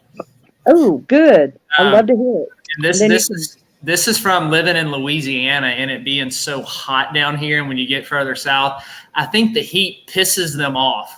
And so they're angry. Yeah. And then when they get up north, they kind of chill out a little bit and they're more happier. But down here in the heat, they're just pissed off at everything. It makes them mean. So there's Zeke's theory right there. Oh, love it. And Nikki could be right. She views mermaids as helpers. Maybe the mermaids are the ones that actually care and have a compassion. The sirens are the ones that are out to seal the doom. Then you got others that just flap their wings and come, you know. Well, look, here's Daniel's comment. He says Chicago mermaids are wise guys' accents, betting on seahorses. I love it. Out of here. So do I. That's Get awesome. out of here. Yeah. All right, so let's go back to PWs real quick. Yeah. So Bigfoot. All right. I believe in Bigfoot. it's Me and like Bethany me won believing Bigfoot in. night at the Winnebago. Yes, and Bethany, we've heard you agreed to the Winnebago. Not that one, but given all the kids, it might make sense. Not that thing, jeez. Oh man, Look, it needs wooden panels. That is yeah, the wooden panels and the off shag carpeting. RV right there. Ah, I couldn't resist. Many adventures ahead, my darling. yes, and I made the mistake of telling him that last week on vacation. Oh. He slowly turned to me and said, "Everybody will know now. I'm going to make sure I tell everybody." I got a question for you, Sure. Beth. Yeah. So, okay, you say not this one right here, but if you guys went to look, and this was the only one that didn't have this waving out the window at you, then would you want that one? That's not fair. You know those things scare me. I'm sorry, I couldn't resist. I had to do it for Zeke. That's one, brother. That's one. I'll get him for you, Beth. Oh, good. Man, I don't know why you want something with shag carpeting and wooden paneling. It's vintage. I didn't say that about shag carpet. I just said wooden paneling on the wagon. That's all I said. Oh, no, you know it has wooden paneling inside and that the shag smell, 1986 the look, carpet. the classicness of it, you know? Okay, so who all believes in Bigfoot? I see one hand. For real, like, given honest, do you actually believe this or are you just trying to be funny? For real, Zeke, do Maybe you you will really never- believe in Bigfoot? Never know, Blondie, until I take you on a hunt. Dun, dun, dun. Okay. What about you, Dustin? Oh, I most surely do it. And I've shown Vickie a location where I've seen it. There's no doubt in my mind it was a Bigfoot. And you can ask her on how much difference in elevation the ground is from where I was standing and where I saw it. And it was on a live stream even. And where the eyes were, you know, when they were shining in the light, there's no way. It wasn't no bear. It wasn't no, you know, coyote or something standing up. Yeah, I'm a firm believer because I saw it. Right? See, Bethany? See? Now, I will say, I'm still on the fence. But I've got to have proof in the pudding, so to speak. But I will Same. say this. I have been on a hunt one time, and I had a thermal camera, and we were, well, not me, because I don't know how to do the hoop whoop or whatever the heck it is, but I was banging sticks together trying to draw one out, but I had thermal, and on my thermal, this sucker was like it was hid halfway behind a tree and it popped out and it was freaking massive. But let's just say I didn't get close enough to find out. So, with that being said, and it didn't come no closer either. With that being said, I still need more proof. But I can't say that I disbelieve nor do I believe 100. You need to go to the tunnel area at nighttime with me a few times, and We got to go back there, Dustin. Yeah, we do. Yeah, we do need to go to the tunnel area because we need to take some holy water. I almost said something inappropriate. Do that after show, after party. Let's see. Look, your baby said it. Yes, he did, Beth. He told everybody. Yeah, he did. I'll get the points back. I'm good with brownie points. Yeah, You get up to 3 strikes, you're done for, brother. You're getting Dustin's tank is depleted. Here, I'll serenade. Beth, did you know that you're my hero? You're everything Zeke and I want to be. Yes, under 5 feet. Okay. What do you think, Beth? Does he get his point back? Absolutely. I can't resist that. All right, so you back to 3, brother. Woohoo! Daniel says, have planned to get video proof and face-to-face communication. Well, Sweet. if you can get that, I'd love to see it. Please. Yeah, I'm right there with you. Please. Please, please, please, please. I love mermaids too, yeah, baby. And I'm just going to tell you, I'm going to be modernized because when I think of mermaids, I think of beautiful little Ariels up on a rock sunbathing. So, let's see. Oh my God. Speaking of mermaids, I saw this cute little video, and this little girl, she of a different race, won't say which one because it don't matter, but it was just so cute. And I wish all humanity was like this, but they were watching The New Mermaid, and this little girl started crying and bawling, and she turned around and said, "Mama, that is not the original mermaid. That is not Ariel. That is the imposter. Mermaid, little mermaid has red hair, not brown hair." That's so cute. It was so adorable, and she was so tore up. Yeah. Ruining people's childhood. Yeah. I'm going to go back to Nikki's comment here in a second, but look at this. PW says, and if you find a witch, you'd probably find me. We did find you. What are you talking about? We did find you on the daily. Yep. Hey, we like witches. You can cast a spell on me anytime. Yeah, we love our PW. We wouldn't trade you for our famous bologna sandwich, honey. Absolutely. Oh, And here in the South, they love their fried bologna sandwiches, let me tell you. Yeah. Exactly. Okay. All right. So I'm not big on bologna. I will say I eat it maybe once every few months, but I love you more than I like chocolate, baby. Let's put it like that. And we know I love some chocolate. All right. So back to Nikki's comment. Here you go, Zeke. All right. There was a tribe that used to work out, practice war with Bigfoots. And they did for a while until Bigfoot accidentally killed one of the warriors. From then on, they could not understand each other or speak. Now I've heard that. Yes. Yes. Now, there are a lot of cool Bigfoot documentaries on Tubi. So Tubi is the free streaming site. They have tons of cool Bigfoot documentaries. I watched a lot of them. So just throwing that out there. I like TV though. I do, and I watch a lot of different things on TV. Yep. Yeah, Bethany and I watch a lot of movies together on there.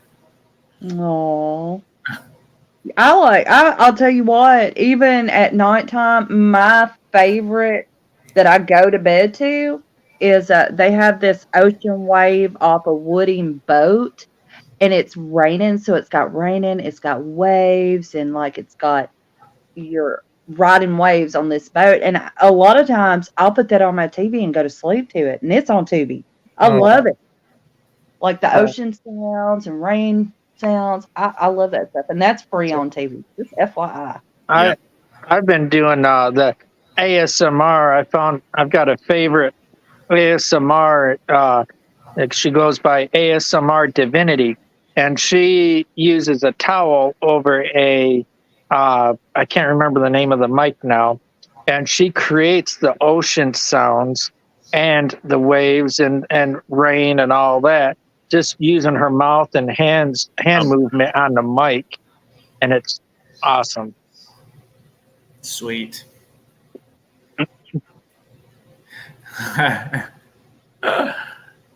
Funny. We'll do the little thing they do. Is that what you three are gonna do? The three amigos? Yeah. PWC, I'm still waiting for the Three Amigos video with Zeke, Dustin, and Brandon. Yes, I called Three Amigos. Zeke and I are the troublemakers, and the ladies got their hands full with us, especially when we're together. Yeah. Amen. Y'all feel sorry for Beth, me, and Yo Baby. For real. Y'all feel sorry. Yeah. I have The other night. you really have good brothers, so I can't really do that. Go ahead, Beth. Yeah, the other night Zeke and I were watching Dirty Rotten Scoundrels, and at one point I just slowly turned my head and I said, "You do realize that's you and Dustin, right?" Yep. They keep us on our toes and laughing, don't they, Beth? Oh yeah. Oh goodness! I see it now. Beth and Yo Baby and Vickie, both all three will be going. Don't you two think about don't you? No, no. Or Dustin, we'll just be like, hey, me and Dustin are just going to run to the store for a little while, maybe like 4 hours or so, and do whatever. That's okay. I'll keep the girls with me. I'll keep the ladies with me. Dustin comes back with a tattoo of a Ouija board on his chest. Oh my God. No. Now I can summon anything wherever I go. No planchette. We're just going to throw holy water on you, brother. Oh my God. I forget who it was. Somebody, I really can't remember who it was, but somebody asked me the other day, they were like, I forget who it was though. Something about can people who have Ouija board tattoos, That was us. We were No. It's a different comment. Can they summon spirits from a tattoo? And I'm like, not unless you're putting a planchetta across it. I wouldn't say. You get your hands like this, and you get a planchette tattoo like that, and then you can just. Well, just get a planchette necklace, and there you go. And that's constantly moving around, even when you're walking. Yeah. And then you wonder why you black out and forget parts of your day. Exactly. It's like, okay, how many of us you want? Uh-oh, we're in trouble. Yo Baby got holy water. Oh gosh, I'm just glad you didn't tell them about my reaction across that rickety bridge. He did. Yes, he did. Yeah. Oh gosh, he did. Yeah. Yes. And I told her that's okay, because I would have been right there with you. Well, I started doing the math, and I'm like, "Oh crap, we're gonna die." I went across it. I'm just telling you. I'd have said, no. Well, No. It said 6,000 pounds for a reason. We were just under 6,000 pounds. No, we weren't. That did not include our body weight. That was just including the truck. Like, that was the stupidest thing we ever did. Yeah. Right. You take the truck, then you got to add every single body. And since y'all are the Brady Bunch, Yeah, right. you got to add all those little kids. Three of the kids. We only had 3 of the kids. Yeah, we had 3 of the kids, but then 2 adults. We were well over, and the truck itself was 5,500 pounds. See, that's what I would have said. No, not only no, I'd have said hell no. No, we could have gone over that thing 20 more times. No, we couldn't. I had the windows down and I'm listening to the bridge and I'm like, this isn't good. This is not good. I'd be like a kid in an elevator going across that bridge, jumping up and down inside the camper, going, "Yeah, all right, woo!" That's what I told Bethany. I was like, I'm gonna bring Dustin back here. We're gonna go over this thing until we make a board fall off. Right. But I agree. I do agree with Nikki and PW. I do I do agree you could summon anything with different ways. But with that being said, I'm just gonna jump out there and say, why chance it? Don't do it. Don't do it. Yeah. We all they're not the only way. Mm-mm. My computer. Yeah, baby's right there with you and Zeke, Beth. I'm sorry. Oh my God. 3 boys, 3 girls. Yeah. You guys are the Brady Bunch. Yep. We do too, though. We have 3 boys, 3 girls, 6 grandkids, dog, and cats. Oh, wow. The Zeke bunch, the Zeke bunch, this is how we became the Zeke bunch. But here's the thing. Y'all are going to have 4 at home underage. That's under 18. All mine, except for the 2 littles, are gone. And I think all yo babies are gone too, out of the house. So we're just going to pray for y'all. Yes, please do. Yeah, actually, it was. I wouldn't have it any other way. Yeah, it was funny the one night because we had to do different rooms and he had come in to say goodnight and I had just changed my younger 2 and he said it was like getting punched in the face with poop. Oh, no. To a wall of poo. The smell was just like overbearing. Because mine are toddlers. They're little. Holy moly. I thought yours maybe your twins are 5. Mm-hmm. Okay. Just imagine it's burnt pea soup and you're just dumping it out. Clink. It was worse than that, though. They smell. Oh. Do you have kids younger than that, Beth? No. Okay. Mine are 8 and twins who are 5 years old, and they are autistic. Oh, they're both autistic? Mm-hmm. They are so. Oh, yeah, I got one too. Mine's high functioning autism with severe ADHD. So I love autistic babies. Yeah. Oh, yeah. No, they. My one, he adores Zeke, and my youngest, he sat when we came home. He sat in his car seat, and he said, "No, Bear," because that's what he calls Zeke is Bear. And he wouldn't let any, because he missed Zeke. Oh. Well, you're going to have to bring them to come see their Aunt Vickie. Yes, I am. Yes, I am. That's cute. Uh-huh. Oh, I'd love it. I'd love for them to meet the boys. Mm-hmm. Well, we wanted to come to where Dustin is, but it was too far for Zeke. Yeah, and we were trying to look at Octagon, and then it was closed. Well, then we had all that rain and storms coming through too. So. Oh wow, PW has 4 boys. Just and Nikki has. And Nikki has 3 boys and 1 girl. 12 to and 7. they're all still at home.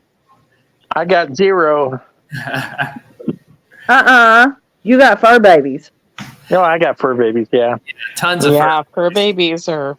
I got a puppy that's on something that makes him go zoom zoom and hyper all the time. And Beth, did you see Daniel's comment? Hey, Daniel. I Yes. love it. Amen to that. See, I agree. Nikki loves my boys. Oh, and baby, she's got a son that's autistic too. See, look, Mhm. we're autistic Yeah. mommies. I Yeah. love that. Yeah, my autistic son, he absolutely loves Nikki and Yo Baby. He absolutely adores them. Well, and my kids, like, they love Dustin too, and so they like Zeke too. But like Yo Baby and Nikki, like my youngest boy, he loves women. Okay, he just gets along with women typically. Not like that, but like he even does, like, he loves rainbow ponies and unicorns and stuff too. But it was funny is because the last time Yo Baby was here, both my kids and my older one, he's sensitive, right? My older one, they both run up to Yo Baby and both just hugged her, and I had to turn around. I was like, "What?" Because it's unusual Mhm. for them to do that, and I was just like, "Wow, okay, I love yeah, they this." even cuddled up to her on the couch. That is Yeah. unusual. Mhm. So, Yeah, but I was surprised. Yeah, with mine with Zeke, they loved him. They cuddled his beard, and because it's the same thing. They don't like strangers. So right. They pick and choose, and you can't force them. Mm-mm. You just can't. And then, like Nikki, we all went to the zoo, and my son, who's the autistic one, he is a straight mama's boy. Like, he loves Mhm. his daddy, but for years and years, until he was like 6, Oh. he'd always even tell his daddy, "Daddy, I like you, but I love my mama," and that wasn't I know it sounds bad, but it's not bad. It's just that autistic thought process, right? Because they typically have their one person that they click with. Mhm. And yeah, and so with that being said, when me and Nikki, we took the boys and we went to the zoo in Nashville, and we went to the zoo, and my son's like, "I want to hold Nikki's hand. I want to hold Nikki's hand." I'm like, "Okay, go on. Mama needs a break. Go." So, but it was like, I love my kid, don't get me wrong, but it was nice seeing him go towards somebody else and broadening, you know what I'm saying? Because Mhm. when they do that, they broaden their thought, they broaden that whole outlook that they have, and they need that social nurturing too, that a Mhm. lot of times autistic children do not get. And so at one part of me is like, "What do you mean you're going to leave your mama? What's wrong with you?" And then the other part of me like, "Yeah, go ahead, and mama needs a break. Go." Yeah, no, I can relate. My youngest is like that. Like, it's like I'm a mother duck. Everywhere I go, he follows me. But yeah, with Zeke, he wanted him to pick him up. He wanted to stay with him. Mhm. And I agree with that. I think, and I will always think this, but I think autistic children do have a pure soul, because I just don't think their minds, they don't grasp the outwardly worldly things that other children when they grow do. Now, when they get older, some of them, yes, they could, but their thought processes are so different, and they stay younger and pure longer. And so I absolutely agree with that, how most autistic children have really pure souls, because I don't know. It's like even when you look at them and you hug them and their little eyes light up and you could just feel it, like the world doesn't touch them the same way. Mm-hmm. All right. And then a lot of autistic kids are super smart. Mine, he blows me away. What about you, Beth? Oh, yeah, Tell him no, about- and I'm with PW. They're very smart. He can look at one thing that you do, and you better make sure you're not doing the wrong thing in front of him, because he will remember it. And what was it you were telling me that time? You had taken something apart, and he had taken it apart and putting it back together. Yep, he'll do that just watching you do it one time. That's all it takes, just once, and he's got it. And yes, PW is right. Autistic kids are so smart. Brilliant. We were playing one of those puzzle game apps, right? And I was playing it, my husband was playing it, my older son was playing it, and we could not get this puzzle to do. I was like, okay, Jedediah, come here. I was like, here, beat this for mama. At the very first time, within like 5 seconds, it was like, boom. Okay, here you go, mama. I'm like literally, I went through it, my husband went through it, and of course my husband, he does mechanic and everything, like even electrician work, like he does it all. So he's like, he's super smart, and of course I do the whole book reading intelligent thing. So it's not like either one of us are dumb by no means. And then I got my older son, but then he's like, he just looks at it within 5 seconds, boom. I'm like, really? And I think he was like 5 at the time. And I'm like, okay, great job, baby. Show me up. Go ahead. Don't nobody laugh. Yeah, they are absolutely brilliant. I'm going to post a link in the chat. I had a new Southern Discomfort story drop. Share with everybody. It dropped the other day. This one is called One Flesh. So if you like psychological body horror, this one is a squirmer. Oh, best way to describe that one is the human centipede, but without the centipede. Yeah. Yep. It's one of my favorites. There's a scene in there that is going to make every woman cringe. Oh, I know what it is. And yeah, PW, I can relate. I've been a single mom for some time.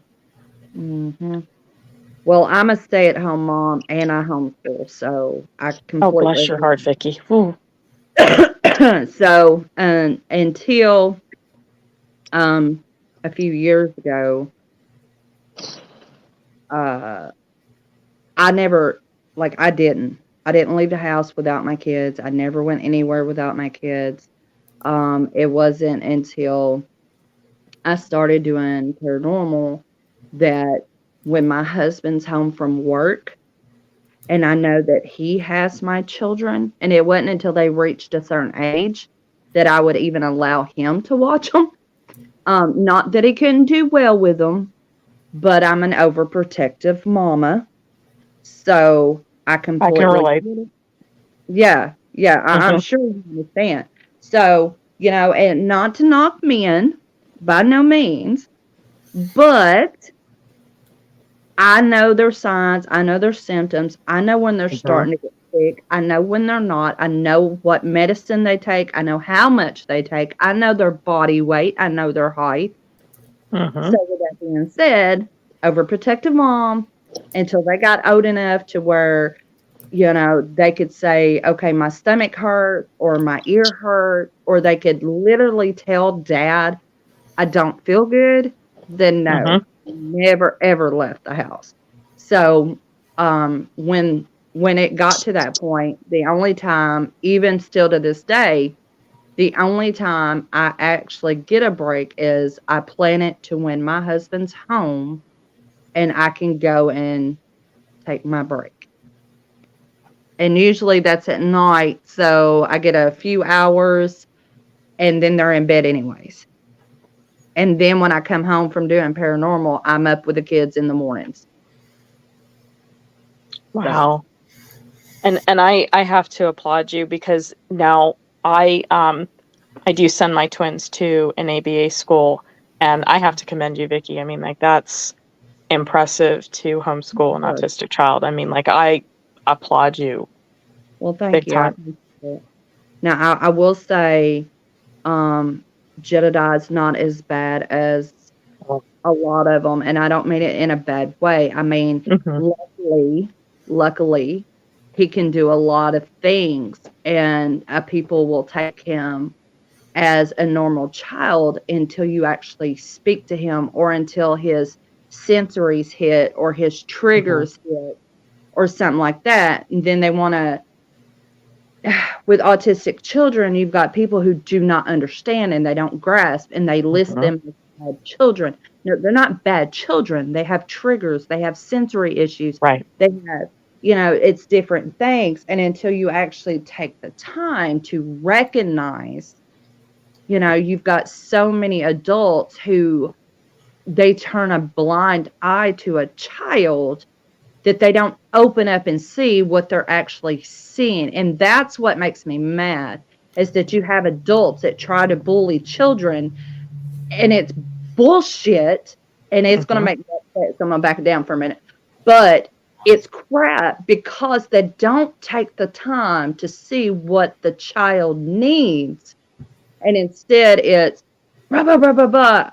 And they don't want to take the time to teach or work with them or listen to them. It's like in schools, it's shut up, sit down, you can't move, you can't talk, you got to listen, da da da da da.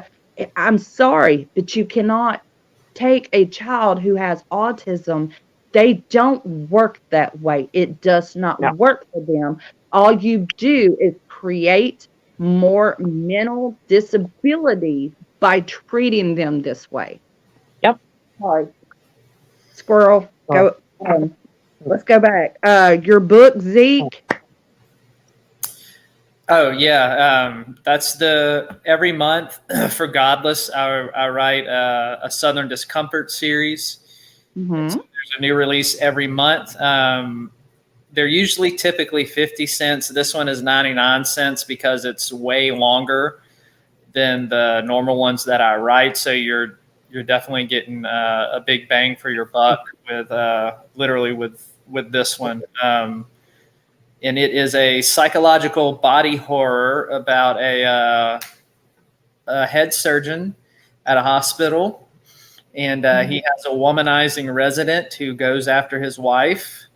And the surgeon catches them, and he teaches them what it really means to become one flesh. So, now, I had a question about the book. Did you make the changes, or did you kind of keep it original? This is the original story. I'm in the process of revamping this one and turning it into a novel. And I'm changing a whole lot up about it, except for kind of the last half of the story. But yeah, the novel is going to be more psychologically disturbing than the story. Now, are you still basing the novel off of that actual account, or are you going to kind of make it your own, or?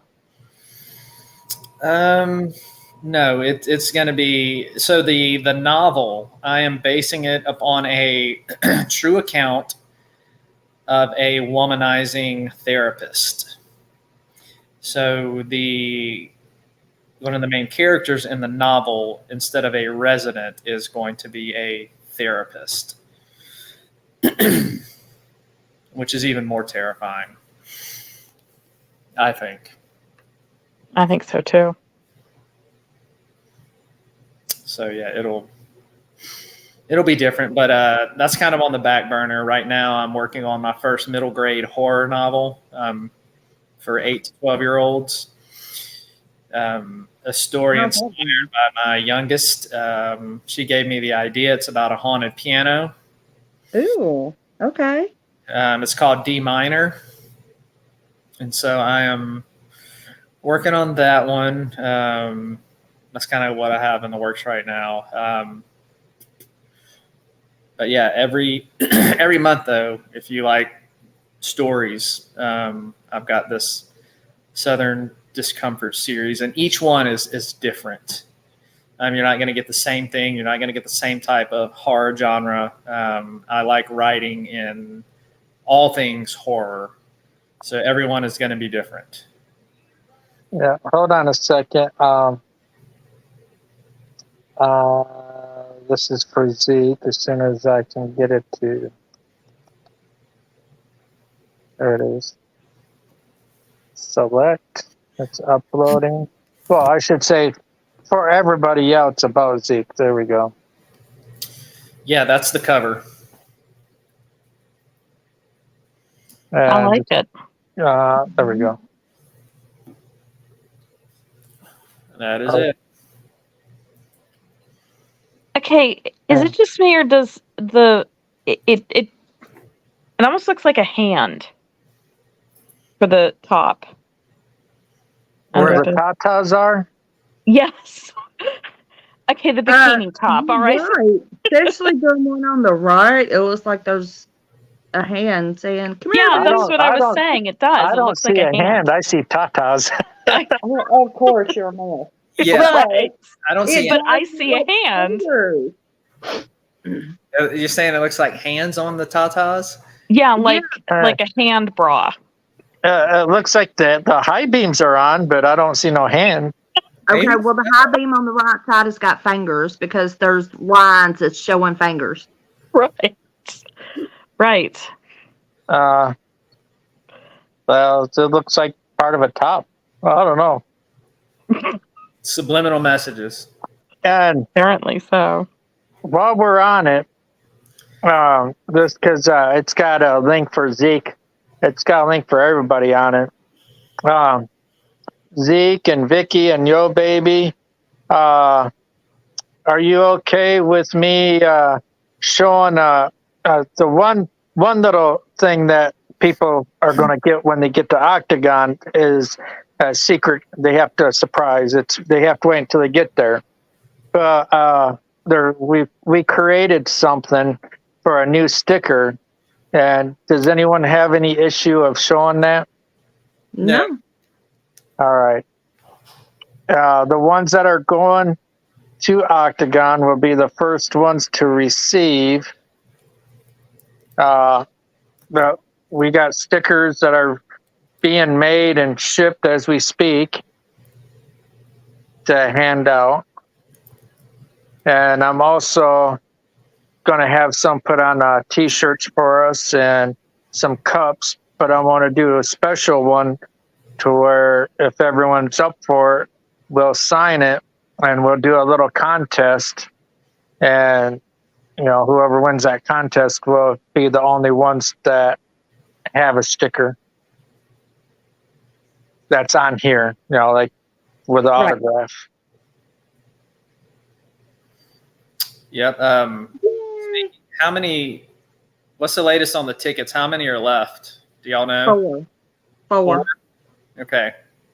And that was a few days ago when I checked. So yeah, y'all, anybody wants to go August 19th, hop on that. There's 4 left. Sorry, I had to do a plug for it on there. And I was there last night too, and it was crazy. Sweet. Uh-huh. And let's go with and don't forget every copy that is purchased, all the fundings go to the dream. Yes.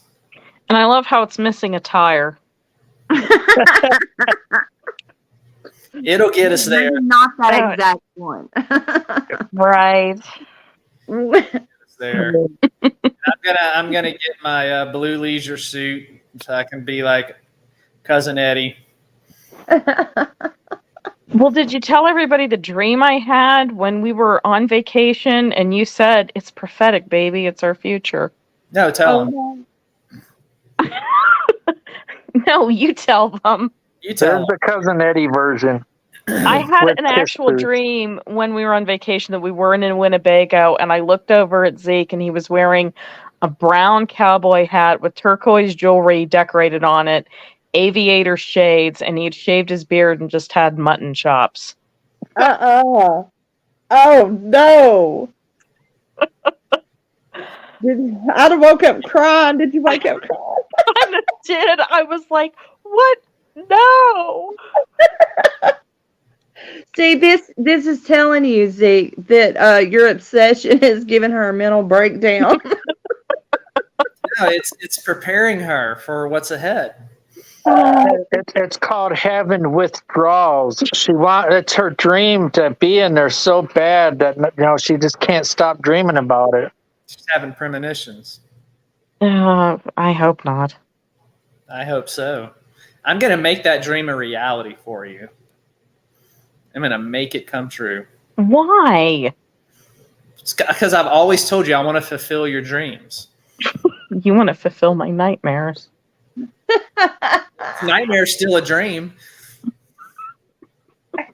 Winnebago imprisoning me. All that I see, absolute horror. I cannot sleep. I cannot. Oh my god! Don't make me turn my radio on. Oh yeah. Absolutely. Oh, Dad. To be fair, at the end of the trip, you were the one who was like, seriously, Bethany, with all the kids, I still think it would just be easier if we just traveled in 2 different vehicles. Yeah, but that doesn't mean we're not getting the Winnebago. Here's another parody of it, and Enter Sandman. Just do Enter Bago, Enter Night. Daniel says, "What's wrong with that? I used to look like that." Then I want pictures. I want pictures. We need pictures. We need proof. We don't believe it. I need a picture here. I believe him. All y'all doubting the man. Daniel's a good guy. He needs to come up to meet Zeke and Beth one night. Yep. Absolutely. Well, y'all, I need to call it a night. I'm gonna go hang out with my kids before I got to go to bed. Yeah, I'm gonna go check on mine. But Vickie, thank you for helping Beth and Zeke tonight. yeah, Absolutely. Vickie, you're amazing. Oh, much love to y'all. Mwah, mwah, mwah. And Zeke and Beth, you did awesome as always. Glad to have you back, Beth. Yeah, he needs my support, and I love supporting you guys. You guys have an awesome show. I hope it's a okay appointment. Zeke PW. has an awesome show. Yeah, he does. But so do you guys too. Because I do actually listen to you guys. yep. Y'all Beth. tune in tomorrow night for Dustin. Mm-hmm. Well, tomorrow night. Well, that's Monday was Yo Baby's time to shine. Tomorrow it's Vickie's capture from when Yo Baby and all of us were up there at Octagon. Yeah, y'all got to tune in for that. Well, I tell you what, Dustin, you need to throw yours up there too. Oh, I will the following week. We're not going to throw them all the good parts of the bone at once. With Octagon coming up, we need to keep them in suspense of what to expect and that excitement level up. Absolutely. Yeah. I'll tell you what, I'm pretty sure I'm going to go and, because, I got my arm twisted and talked into going back to Octagon last night. And oh my God, it was crazy. It was something I ain't never experienced up there. I went back and watched your videos. I was like, oh man. Oh yeah, you have no clue. We'll discuss that later. But on my one video, at the end, I'm gonna go screenshot the video because there's a shadow coming through the planks in the barn, and I caught a shadow on thermal Well, okay, I hear you. And so then on top of that, wait until you see the pictures that I got of the basement window. Not to mention more pictures of out in the tree lines. Just wait. Just wait. Cool. People, you need to get your tickets to come to Octagon. Just saying. Yes, y'all do. Come experience our wonder.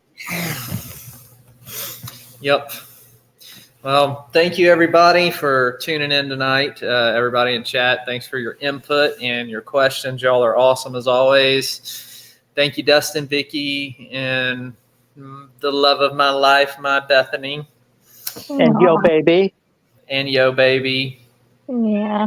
And don't forget, stay tuned when he's done talking, because we do the inspirational ending. Yep. So y'all have a good night. So Dustin, unless anybody else has got anything to say, you can go ahead and cue it up. All right. Vickie, Beth. I'm good. Good night, everybody. Thank you so much. All right. Here we go. Is this what giving up feels like? I don't know, I don't know. Tell me, have I lost my mind? Nowhere to go, so far from home. Is this what giving up feels like?